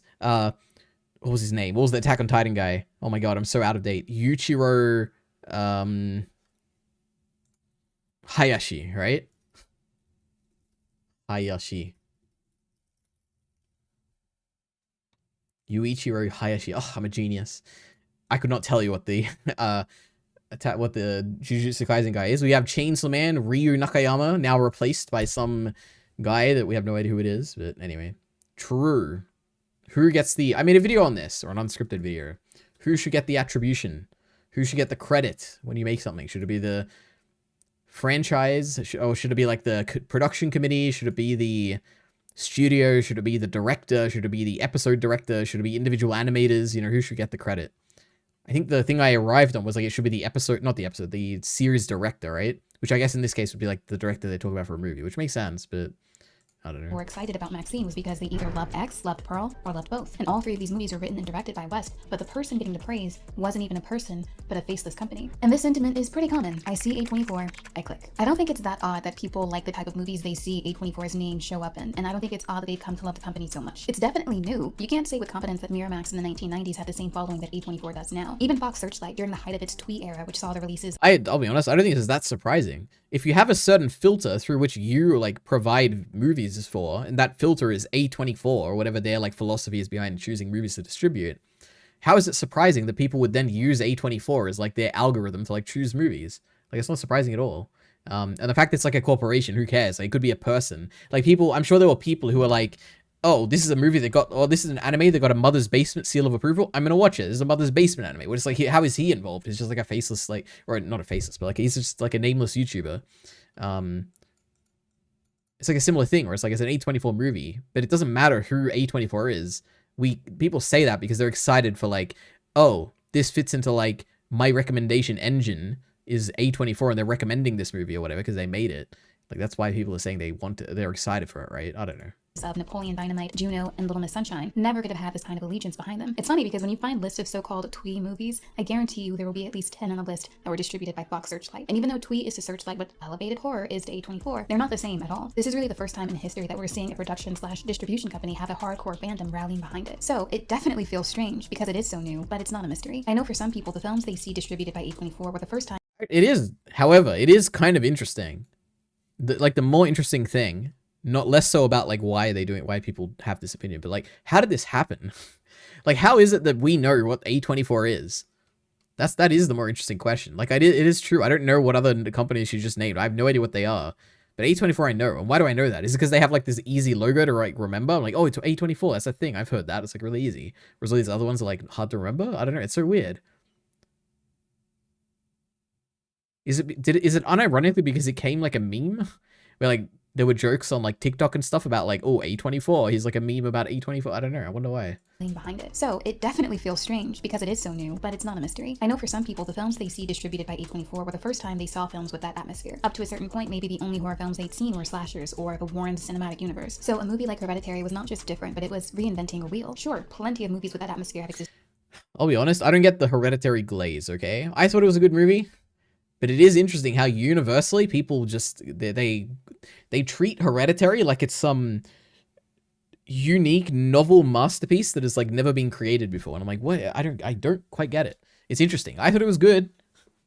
I just don't think it's like, you know, wow, this is like something I'm gonna remember for my whole lifetime and it's gonna be crazy. Anyway. Everything All at Once made its money on streaming. Yeah, I figure that's probably true. It's probably how most things make money these days, right? I'd assume. Movies is a group, and also it's during COVID, right? Well, not kind of. It's like 2021 or something, right? Movies is a group effort. While there is a person in charge, most cases it's synergy that makes something successful. Good examples is the original Star Wars versus prequels. Kind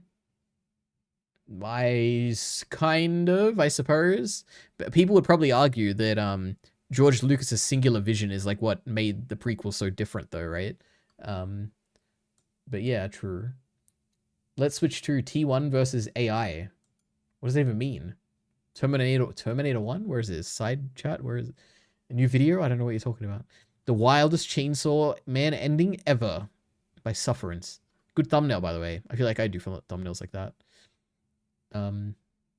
Prequels were boring because Lucas was missing the staff and polished the original. I mean, the prequels are good because George Lucas is a genius and we love the Star Wars prequels. True. AL. Let's switch to T1 versus AL. What does that mean? Game 5. Oh, the League of Legends stuff. Game 5 is going crazy. T1 is like a League of Legends team or something, right? Let's see if I have a bunch of messages in my League of Legends group chat. 25 minutes ago. Prefer AL. Wait, I don't know if it's like a spoiler for. No, this isn't. Prefer AL comp, in my opinion. This is scary for T1. That was 25 minutes ago. One of my friends messaged me in my great League of Legends group chat that I'm in. Can you believe it? I'm in a League of Legends group chat. Okay, anyway. I think, wait, are we done with it? Let's just keep going a little bit more. Existed before. Cairo, The Hunger, Kuroneko, Eraserhead. But we all have to start somewhere. I know Eraserhead. That was, I think, Pruny Baba suggested that to me, right? I need to watch that. a lot of the hardcore A24 fans use the company as a way to find out more about other genres. Maybe they watch I Saw the TV Glow, which was really great, by the way. I'm still thinking about it. And want to find other movies that make them feel that. Whoa, what was that? That looks sick. Maybe they watch I Saw the TV Glow, which was really great, by the way. I'm still thinking about it. And want to find other. Whoa, this looks sick. I Saw the TV Glow. Let's check. Is it A24? I hope it is. Oh, thank God. I can watch it now. How have I never heard of this? Okay, wait. What do we check? We check the great Rotten Tomatoes. What do the critics say?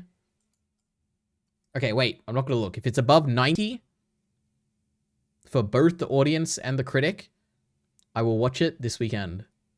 Okay, no, we're not watching it this weekend. Anyway, let's add it to my list so I don't forget. Guys, that's how easy it is to convince her to watch something. I see one screenshot and it looks sick, and I'm like, hell yeah, I'm gonna watch this. All right. Other movies that make them feel that way. Maybe they You guys need to remind me, whenever that movie, the anime movie comes out, that was like the coolest thing I've ever seen on stream, like a few weeks ago.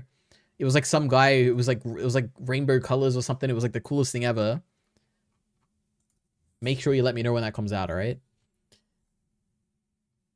Original is miles away in entertainment, not counting the one with the Ewoks against the prequels. Prequels were okay.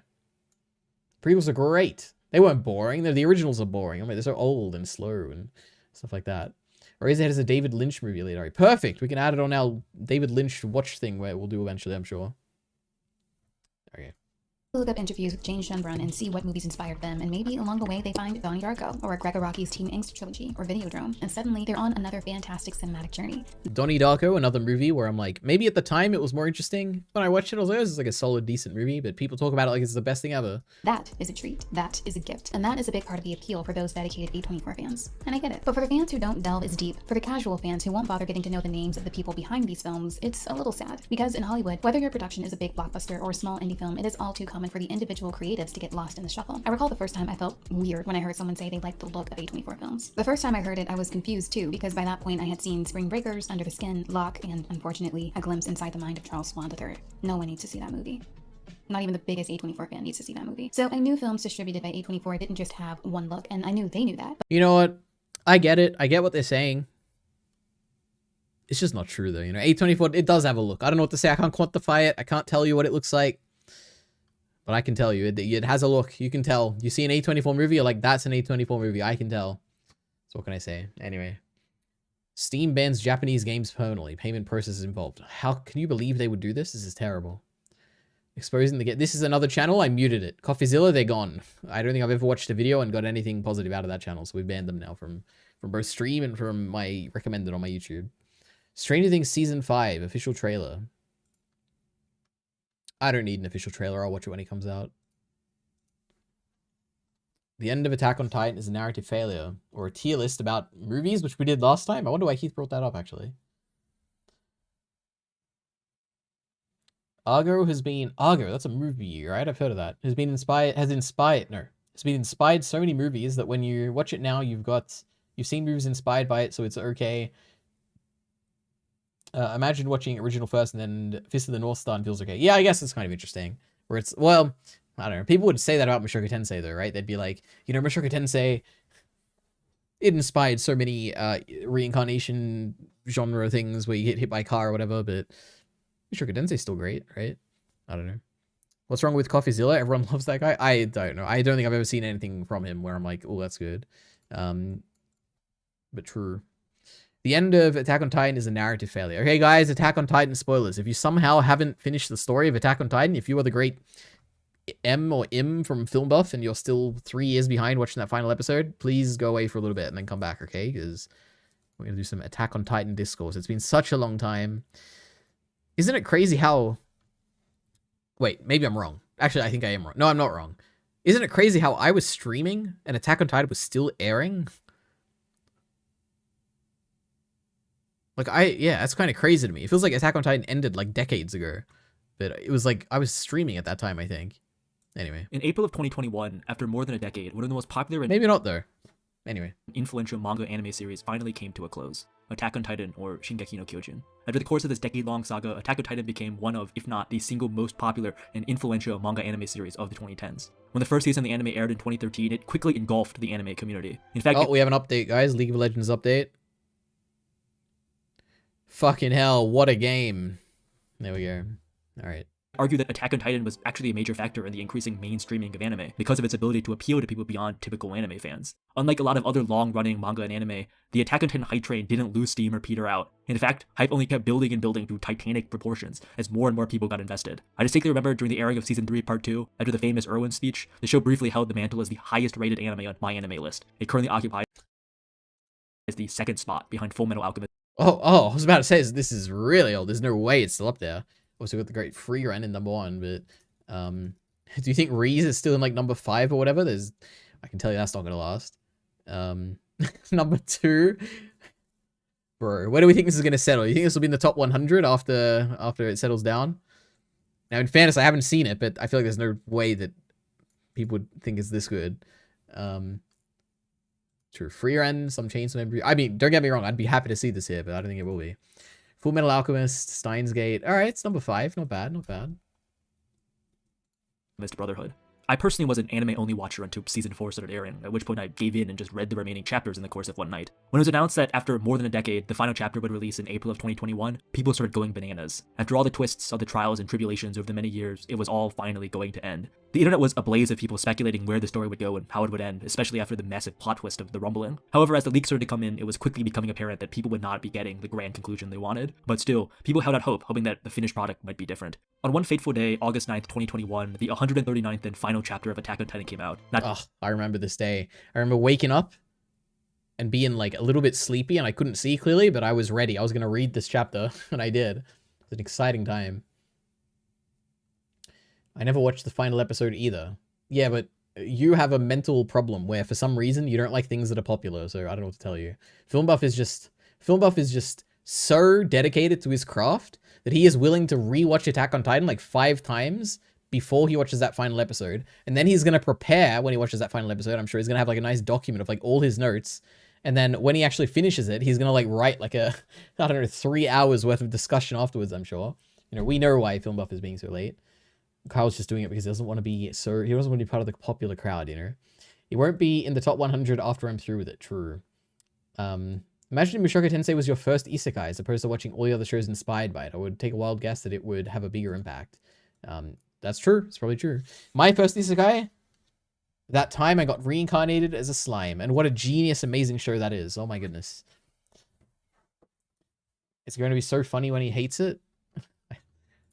I hope I don't hate this. This Chainsaw Man movie is the thing I've been looking forward to the most for like 2 years. And everything I have seen about this is pointing in the direction that it's going to be great. Everything except for like one post on like a subreddit once from one of our Chainsaw Man discussions or something, right? So I'm really hoping it's good. Okay, but we'll see. Because Look Back did, like, everything I saw about Look Back. Well, not everything. The trailer I saw for Look Back looked pretty bad, but then the Look Back was like a masterpiece. I hope we'd have an opposite situation here where it's like everything looks great and then it's not good, but anyway. Thunderous and rapturous applause for one of the biggest anime manga sensations, but to a collective puzzlement and confusion. Is this really it? Seemed to be the dominant thought of fans across the world. Without wading too far into the debate over Attack on Titan's ending, the work's ending provides an interesting lens from which to view narrative endings more generally, specifically the endings of manga, anime, and light novels. To understand Attack on Titan's ending... It is true. Every time I talk about an ending, I talk about Attack on Titan's ending, so it has given a framework now. It's necessary to look at what makes an ending good, and why it seems to be so difficult to write these good endings. If it wasn't already apparent, this video will contain massive spoilers for a variety of anime and manga, including... Well, you better list them, oh my god. Attack on Titan, Fullmetal Alchemist, Code Geass, and Oregairu, and others. If you're someone who is sensitive to having endings spoiled, you probably shouldn't be watching this video in the first place. At its most basic, for the ending of a story to be good, or at least narratively successful... Let's think. For an ending to be good, and we're talking objectively good, okay, it has to wrap up most things, which mean most of the characters, their journeys, their messages, their interactions. You know, if there's like a character who is like been waiting to like give someone a hug, they got to give them the hug. You gotta have all that wrapped up. What else? What else is there gonna be? So you gotta have wrap ups, like conclusions or whatever. You gotta have emotions. Emotions are probably important. You want to be left with an emotion, whether it be sadness or happiness or something. You need a strong emotion. So we need wrap up and we need strong emotions.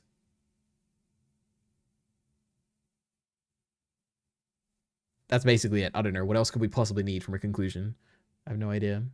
It really only needs to do 2 things. Two things. Oh my god, can you imagine if it's like, number 1, it needs to wrap up the story threads. Number 2, it needs to leave you with an emotional impact. Let's see. Needs to 1, wrap up the most important... Oh my god, if this is it, this is gonna be crazy. Okay. ...plot points and conflicts, and 2, provide a compelling conclusion to the arcs of the stories. I mean, I'd probably just wrap these into 1 point, but holy, I can't believe I got the first one correct. Anyway. Major characters. It seems simple enough, but executing on these things winds up being much harder in practice. A good ending can elevate an otherwise mediocre work, while a bad ending has the potential to undermine an otherwise compelling story. To understand how these two factors... Why does he separate these? Wait, wrap up most important plot points and conflicts. Conclude the arcs of the primary characters. What's the difference? I feel like these are the same thing. A character arc is a plot point, right? I don't know. Story's major characters. It seems simple enough, but executing on these things winds up being much harder in practice. AOT was such a disappointment. Wait, what? Wait. It's going to be so funny when he hates it, not you. Oh, film buff. Okay. There's like a 2% chance, 1% chance he hates it. There's no way he's going to hate it. He already set up like, and I'm calling back on like 5-year-old knowledge here, but I think he talks about how he already has a guess of like, this is like in 2021 or something. He talks about how he already has a guess of how it's going to end and why people thought it was controversial. And he thinks that if that does happen, it's probably going to like it. And yeah, I'm pretty sure he's going to like it. Anyway, AT was such a disappointment. Makes sense in terms of where the story leads but I still don't like the end. Everything until the end was, I thought it was genius overall. Well, you have a large crowd of people behind you who agree with you. So good job. Aldoner Zero is probably the only anime I hated as much. Important for an end is for the conclusion makes sense story-wise. Yeah, I guess that's what they're saying, kind of. You're a genius, EliteAri. That is true. Thank you. Good ending can elevate an otherwise mediocre work, while a bad ending has the potential to undermine an otherwise compelling story. To understand how these two factors work in practice, it's helpful to analyze some other works that are widely considered to have good endings. Perhaps the platonic ideal of a well-done ending to anime or manga is the ending of Fullmetal Alchemist, specifically the ending of the manga and the 2009 Brotherhood version. It's the end. I don't remember the ending being particularly notable. There was a big fight, and then it ended. And then they like... That's like literally all that happened, right? Was there like a big, I don't remember. I guess the acceptance of like, I don't actually remember the accept. Was something about alchemy, like families more important than alchemy or something? I don't even remember. I don't know. Of the anime. FMA is widely regarded as one of, if not the best, anime and manga series ever created. After all, it does... By who? By a lot of people, probably, but... hold the number including Sharky Bacon, of course. One spot now. The work is often lionized for its top-notch approach to character development, world building, and storytelling. But what is most interesting for our purposes is the ending of Fullmetal Alchemist. FMA succeeds where many other long-running narrative works fail, in providing a compelling ending that satisfies the two criteria listed above. Brotherhood succeeds in wrapping up the most important plot points. Father is defeated, a mistress is slowly able to rebuild. Most of the secondary characters get satisfying conclusions. Greed sacrifices himself to cripple Father. Even though Edward doesn't let Hohenheim sacrifice himself, he's able to finally die in peace, knowing that his work is over. Colonel Mustang regains his sight, and Winry is finally able to be together with Edward. Where the ending of FMA truly shines. Alright, now we gotta think. Alright. We gotta cast our brains back to like 3 years ago when we watched Attack on Titan. Who are all the characters and do they get wrap-ups? Eren, Armin, Mikasa. Who the hell else is there? How do we even rank the importance of the other guy? Reiner, maybe? Pieck, John, Historia, like Gabby. I mean, I'm sure there's like other people, whatever. Eren, does he get a conclusion? Like a wrap up to his story arc? Absolutely. You know, he regrets his stuff in the end. He's sad about it, whatever. Okay. Armin. Yeah, he's like gonna build the world, whatever. Why red abs? Oh, absolutely. Okay. Yes. Armin. Yes. Mikasa. Yes, but this is like one where like you have to really understand the story to get it. Like with the wrapping the scarf thing being a thing about like Eren telling her to move on and her being like, I can move on if you want, whatever. Like that's okay. But I'd give it if you think that this isn't rap or whatever. Reiner, yeah, his mum has that chat with his mum. Pieck, I mean, I don't even know what her arc was. Did Pieck have an arc? I don't remember. Maybe, I don't know. Did she have an arc? Jean? I don't even know if he had an arc, but he did the big sacrificial thing and then survived or something. Maybe did he have an arc? Historia? Absolutely. She had like the whole wrap up with like, you know, the people are coming here to negotiate and I'm holding back the actual fascists here and I'm going to try and, through my great influence, I'm going to build a better world or whatever. She gives that big speech at the end. Gabby, I mean, her arc was like wrapped up way earlier, but yeah, true. So I don't know. I think they all get like a decent conclusion, but we'll see. Maybe that'll be the thing, or maybe he'll be like, actually, it did good on this regard, but the other regard is the part that didn't get a satisfying ending. The Fullmetal Alchemist short, Fullmetal mid. Thank you, Kyle. Sure had a boring ass ending. I don't think it was boring. It was just fine, right? It's better than Vinland Saga's ending, which was perfectly whelming, as I keep saying. The only interesting stuff was the guy saying he chose his boring wife. Oh yeah, I do remember that. I don't remember what the context was, but I do remember that. Historia and her famously disgusting wrap-up. That she, like, wants to look after people and prevent the, like, or, like, try and fight against the rising fascism because it's, like, her role as queen. I don't think that's bad. What's wrong with that? Ab's like the great Abby from The Last of Us. True. Pieck doesn't get an end. I don't know if she even had a beginning. What was Pieck's story arc? Like, she's cool, we like her, but, like, did she have a real story arc? I don't even know. Historia gets preggers by some dude. Yeah, you know what, believe it or not, that's usually what happens with people who have babies, you know, they get pregnant by some dude. Jean doesn't get an end.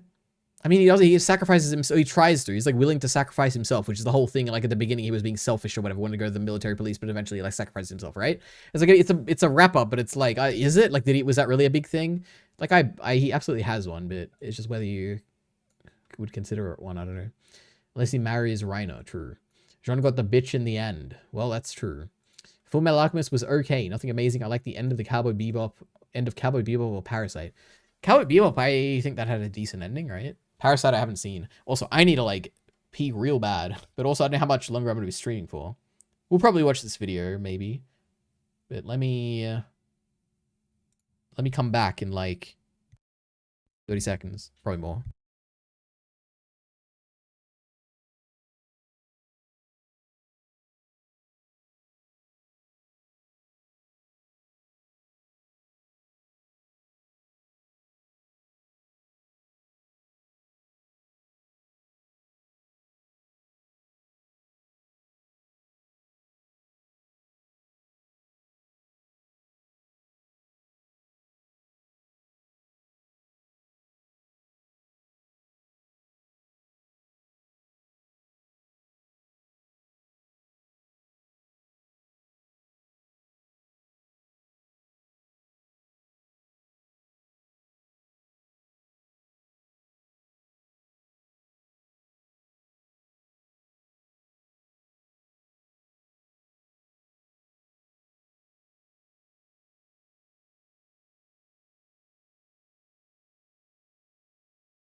Boo. I'm back.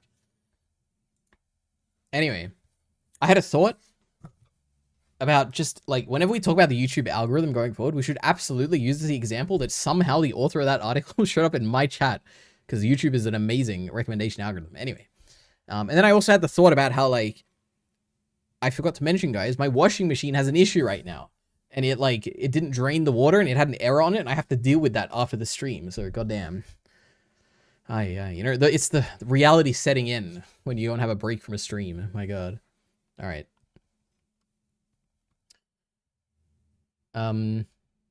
Elise plays a song. I would never be a chair react streamer, okay? I hate it when people do it, so I would never do it to my audience. Parasite is a masterpiece. I do hear that sometimes, so I'll be sure to watch that one day. That was scary. You're welcome. Hand wash your clothes from now on. I would never. I would rather walk to, like, some local, like, washing machine outlet place than I would to hand wash my clothes. That's an amazing idea, EliteAri. Put react to video by this author. What? Put react to video by this author. Did I say that? Did I, like, misspeak? I don't even know what you're saying. Ah, all right. Let's keep going. Is in its ability to bring the story of the Elric brothers to a satisfying and logical conclusion that is consistent with the themes of the show. The whole inciting incident of FMA is the brothers attempting to restore their bodies after a misguided attempted human transmutation to revive their dead mother. Along the way, their quest to find a philosopher's stone to fix them. Whoa, the mother was dead? I don't remember that. But okay, damn. themselves turns into a broader conspiracy over the government of Mestris and Father's plans to turn the whole nation into a giant Philosopher's Stone. In the end, we see Alphonse sacrifice his soul to give Edward his hand back so he can defeat Father. Edward, for his part, then sacrifices his ability to perform alchemy to bring back his brother. Despite the sickeningly sweet optimism of FMA's ending, it presents a fantastic example of how to deliver on your show's principal characters. Edward's sacrificing ability to perform alchemy is such an incredible demonstration of his growth as a character. FMA begins with the Elrics dedicating everything to alchemy, believing he can fix all of their problems. This of course is what got them into trouble in the first place, as they believed that they could bring back their mother with alchemy. So for Edward to sacrifice his alchemy to bring back his brother is both a demonstration of his growth as a character, but also an excellent way to bring the story full circle and deliver one of the story's key themes of sacrifice. FMA's ending serves as the pinnacle of how to write a conventionally good ending that most fans will enjoy. I could go on and give more examples, but most other popular and critically acclaimed anime series like Steins Gate or Code Geass have endings that deliver in much the same way FMA Brotherhood does. So what went wrong with Attack on Titan? Fundamentally, it was a failure of the two key points of concluding the plot and finishing character arcs. For one, Character arcs, that's like a tough. I don't wonder what he's going to say about that. But the plot, I get the plot. Like the ending is like a subversion of like it just ends suddenly. But the ending of the story feels unsatisfying because it seems to be unable to commit to a truly dark and fatalistic ending in line of 80% of people died. The world is doomed and fascism is on the rise, and I think it's a pretty dooming ending. its themes. Instead, it tries to straddle this middle ground where Eren only kills 80% of humanity. Only 80%? Oh my goodness. And all of his friends end up thanking him. What a middle ground, guys. Only 80%. Holy.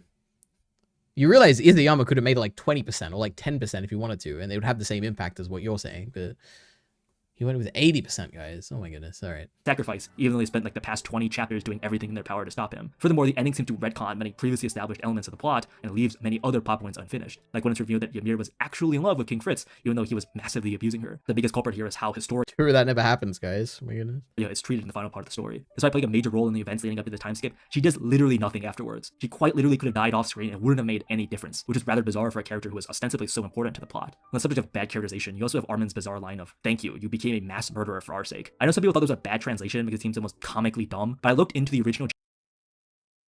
Wow. He did some original research. Japanese, and what Armin says is "Bokutachi no tame ni satsuri kusha ni natte kurete," Bro, is this guy Japanese? That was great. I guess it makes sense. Gomi, that was an excellent pronunciation. Oh my goodness. which does basically mean something to the effect of "you became a killer for our sake." But the biggest travesty with Attack on Titan's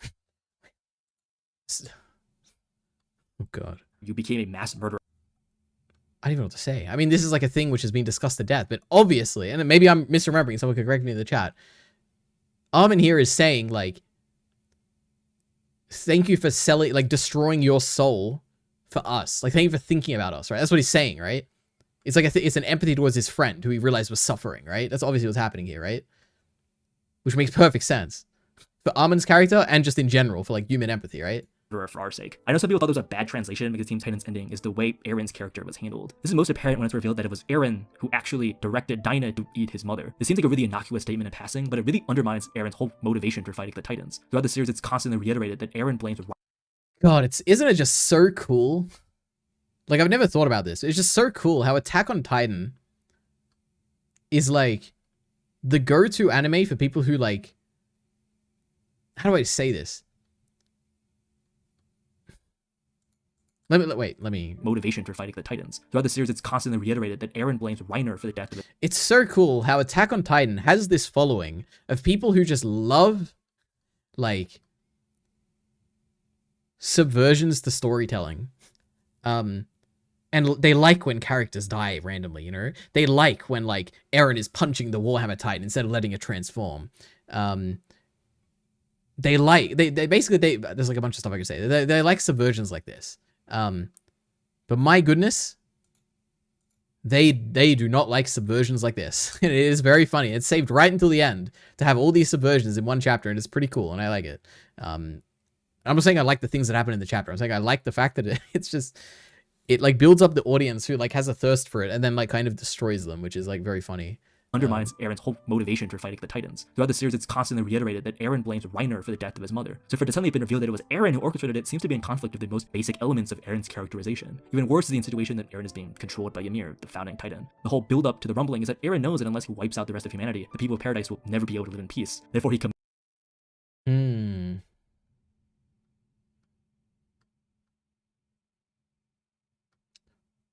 I mean, put the author of a video when you do a video to bait them to watch your stream. True, good idea. Heath is doing question marks. I wonder what about. The Elric brothers, my favorite guys. Wait, nice bit? About what? Did I say the wrong name or something? I don't even know. Their whole origin in Full Metal Alchemist was about reviving their mother. That's how Al was in armor and missing his jack-off hand. Yeah, I mean, I remember that now. For some reason in my mind, it was like the mother was like sick or dying or something, and they tried to like save her using alchemy, and then they like killed her or something. That's my memory, but I watched this like, I don't know, 7 years ago or something. I have no idea. You were right, EliteAri. Armin was thanking Eren for losing his humanity to save them. Wonderful, thank you. AOT has amazing writing, it's just the end that sucks. That is not true, but that's okay. But a lot of people do think that. Admits to committing mass genocide in order to allow his people to live free from the retribution and the hatred of the outside world. For it suddenly to be revealed that Eren might have been controlled and that he doesn't actually want to die and see his plan through seems like a great injustice to his character. None of this is even to mention the really bizarre part at the end of the chapter where it appears like Eren's been turned into a bird or something. True. The ending of Attack on Titan compared, for better or worse, to the ending of Code Geass. How soon did this come up? 9th of May. When was it? April 2021? Oops. Wait. Wiki Attack on Titan 139. It was like April 2020th or something, right? 9th of April. So this is like a month after? Wait, literally 1 month after. Jesus. Okay, I can understand this video a lot more than if it's only 1 month and people aren't piecing together what's going on yet. Okay. Into a bird or something. You often hear the ending of Attack on Titan compared, for better or worse, to the ending of Code Geass. But there are key differences that explain why Code Spoilers, guys. You don't want to get spoiled on Code Geass's ending, so leave if you haven't seen it yet. Geass's ending has basically become canonized in the anime fandom, whereas the Attack on Titan ending seems rushed and contrived. What really resonated with Code Geass's ending was its ability to definitely conclude Lelouch's character arc. He starts off wanting to protect his sister and create a better world for her, only to slowly realize that his goal is more important than just Nunnally. He wholeheartedly embraces becoming a villain and is willing. God, is this true? I don't remember enough. What do you think about subtitles in piracy websites? I don't have a strong opinion because I just never pirate stuff. I only have a watch on streaming services. But that article we talked about did give examples of like pirated, I don't know if it was pirated, but like of fan subs and stuff, and they looked really good. I would give them that. Excuse me. The scene of Eren looking at the horizon made me realize that he never saw Armin looking at his stupid seashell. Amen. True. So ICA, CI, Code Geass, and FMA spoilers. Well, thank you, Creedon. I don't know what you said, but true, there is spoilers right now. Willing to make any sacrifice necessary to see his plan, the Zero Requiem, through to its end. That's what's symbolically important about the fact that Lelouch uses his Geass and Nunnally in the final episode. It's representative of how he's changed from someone who is willing to abandon the whole Black Rebellion to fly off and save Nunnally at the end of Season 1, to someone who's willing to make Nunnally hate and despise him if it means that he can carry out the Zero Requiem. I love Code Geass. I love the ending of Code Geass. I could not tell you if there was any thematic consistency whatsoever in Code Geass, and it was a thought that never even crossed my mind, okay? So I have no idea if what they're saying is backed up by anything, but... Lelouch's death in the end is a fading end for his character. From the very first episode, we get his recurring belief that the only ones who should kill are those who are prepared to be killed. So it's really quite fitting that he ends up dead in the end. Contrast this with Attack on Titan, where Eren's characterization is not brought to a narratively consistent end, and actually seems to undermine key aspects of his development as a character. To be clear, I'm not trying to say that for an ending to be good, it needs to be universally popular with fans, or popular at all. There is a distinction between endings that are satisfying for fans. Wait, for an ending to be good, it has to be popular, right? How else would you define it? I feel like it has to be. Like, this guy, by this guy's definition, I mean. Like, he gave his 2 criteria, but those 2 criteria were, like, for people to like the ending, right? And the actual true criteria is, like, people liking the ending, which if, like, people don't like it, then it's not good, right? I don't know. I have no idea. Fans and endings that are narratively successful are well written in the context of their respective stories. This is why there's often much criticism of happy endings, because it often feels like they are shoehorned in, even when it doesn't fit with the themes and narrative of the story they're attached to. Of course, there is a degree of subjectivity in what makes an ending good. After all, there's no shortage of works with controversial or mixed endings. But as a gross simplification, most good endings tend to be narratively successful, while most bad endings tend to be narratively questionable. In reality, most endings tend to occupy some position in the middle of these 2 extremes. I'm trying to make the assertion that when people talk about endings being good or bad, it's generally... God, it's just... Let me think.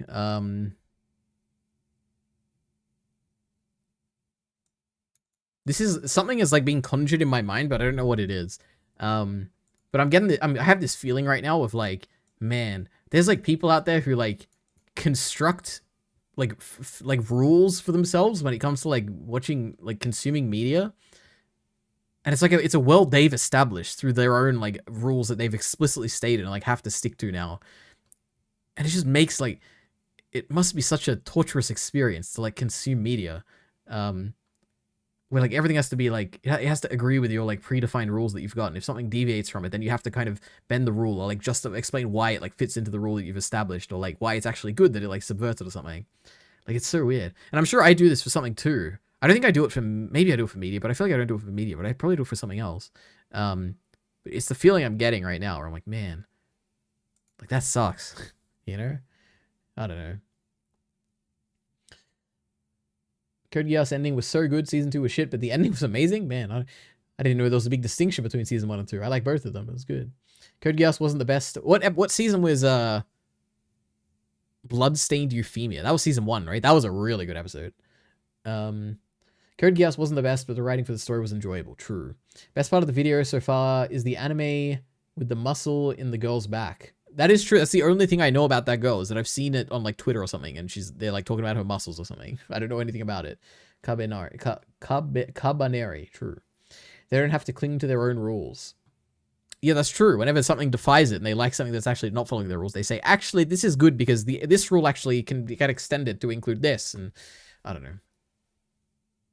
Generally in relation to the 2 points I detailed earlier. Endings that are near universally panned, things like the ending of the final season of Game of Thrones, are usually perceived as such because they fail to either conclude major narrative arcs, or they have characters act in ways that are out of touch with their previous characterizations. If ending a story competently, if not well, only boils down to 2 fairly obvious concepts. Why is it that good endings are so rare and seemingly hard to write, with bad or mediocre endings being a dime a dozen? After all, there are no shortage of dispossessed Attack on Titan fans opining about how they could have written a much better ending than Whoa. For a second there, I thought this was Mr. TARDIS reviews or Trilby reviews or whatever. Dime a dozen. After all, there are no shortage of dispossessed Attack on Titan fans opining about how they could have written a much better ending than Isayama did. There are, of course, narrative reasons that gracefully ending a series, especially a long-running one, is exceptionally difficult. At the end of the day, making good art is hard and requires a plan. A plan that Oh my god. It doesn't have to be hard, but okay, true. Many writers probably don't have. But in the end, I think the problem of endings often boils down to a combination of economic and business factors, paired with the psychological and sometimes physical toll that working on one story for many years brings. I find that in many cases, these factors are in fact amplified in the anime manga industry. The economic factors are probably easier to understand and are intimately tied to how the manga industry operates. The manga industry has a sort of 2-tiered production mechanism of producing manga magazines and individual collections. First are manga magazines that introduce various series to readers for dirt cheap. The weekly Shonen Jump, for instance, is sold for as little as $2 because of the intense competition that exists within the industry. These regular releases in manga magazines are what gives rise to these mega long-running series like One Piece or Dragon Ball. The fact that a lot of popular manga is serialized weekly and anthologies like Shonen Jump is problematic for authors because underperforming works in these anthologies face the risk of cancellation. This creates an incentive for authors to dream up not so different and intricate plot details as they write their stories to keep readers engaged and numbers high. The longer a work runs and the more and more characters and plot points are introduced, the more and more difficult it becomes to conclude them all effectively. There's often this negative feedback loop where as a series writing begins to decline, the work naturally becomes less popular. This creates pressure from publishers to improve or risk cancellation, which often then has the perverse impact of making the writing even worse. In many cases, authors find out that their work is just getting axed without much notice, so they need to dream up an ending far sooner and in much less space than they originally intended. For publishers, manga magazines act as a form of advertisement to draw readers to the more profitable secondary market of selling individual collections. Once a manga proves popular in a magazine, the chapters are repackaged into tankobon, or volumes that are sold individually. However, even when you have a massively popular franchise like Attack on Titan, there's still diminishing returns for the publisher, especially as the story reaches its end. It hardly matters to the publisher the ending is good or not, because they've already made their money from selling boatloads of independent volumes over the years. Publishers are financially better off investing in a new and upcoming series than painstakingly milking out the last bits of revenue from a nearly finished saga. In TV original anime, you end up with a similar problem where a show's initial season can be incredibly popular, leading to producers wanting to make more of it without necessarily having a narrative thought out in advance. I think the best example of this is Psycho-Pass, the show's second season. Oh, I don't want to spoil this for Psycho-Pass. Alright, I think I'm done with this video anyway. Oh my goodness. I think the ending ruins the series for me. True. Oh, however, now that it's animated, I've noticed some people like the ending. I have some friends who don't hate it either. I don't understand it, but maybe there's something I'm missing. True. I just feel like they did so many character assassinations last second when people just acted as so out of character that it felt that it was a different writer. That is true. The ending, it was bad. The writing was bad. The themes were bad. The characters didn't have a good conclusion. They acted out of character. There was ex machinas and plot beats that were weird, and Eren was a bird, and we didn't like it, and his story didn't get a conclusion. It's terrible. We hate it. Isayama tried to be an intellectual author, lacking much of the intellectual bit, and ruining his legacy by bringing a bad ending to his story. This story be an obligatory part of any writing course because of how and about how not to end your story.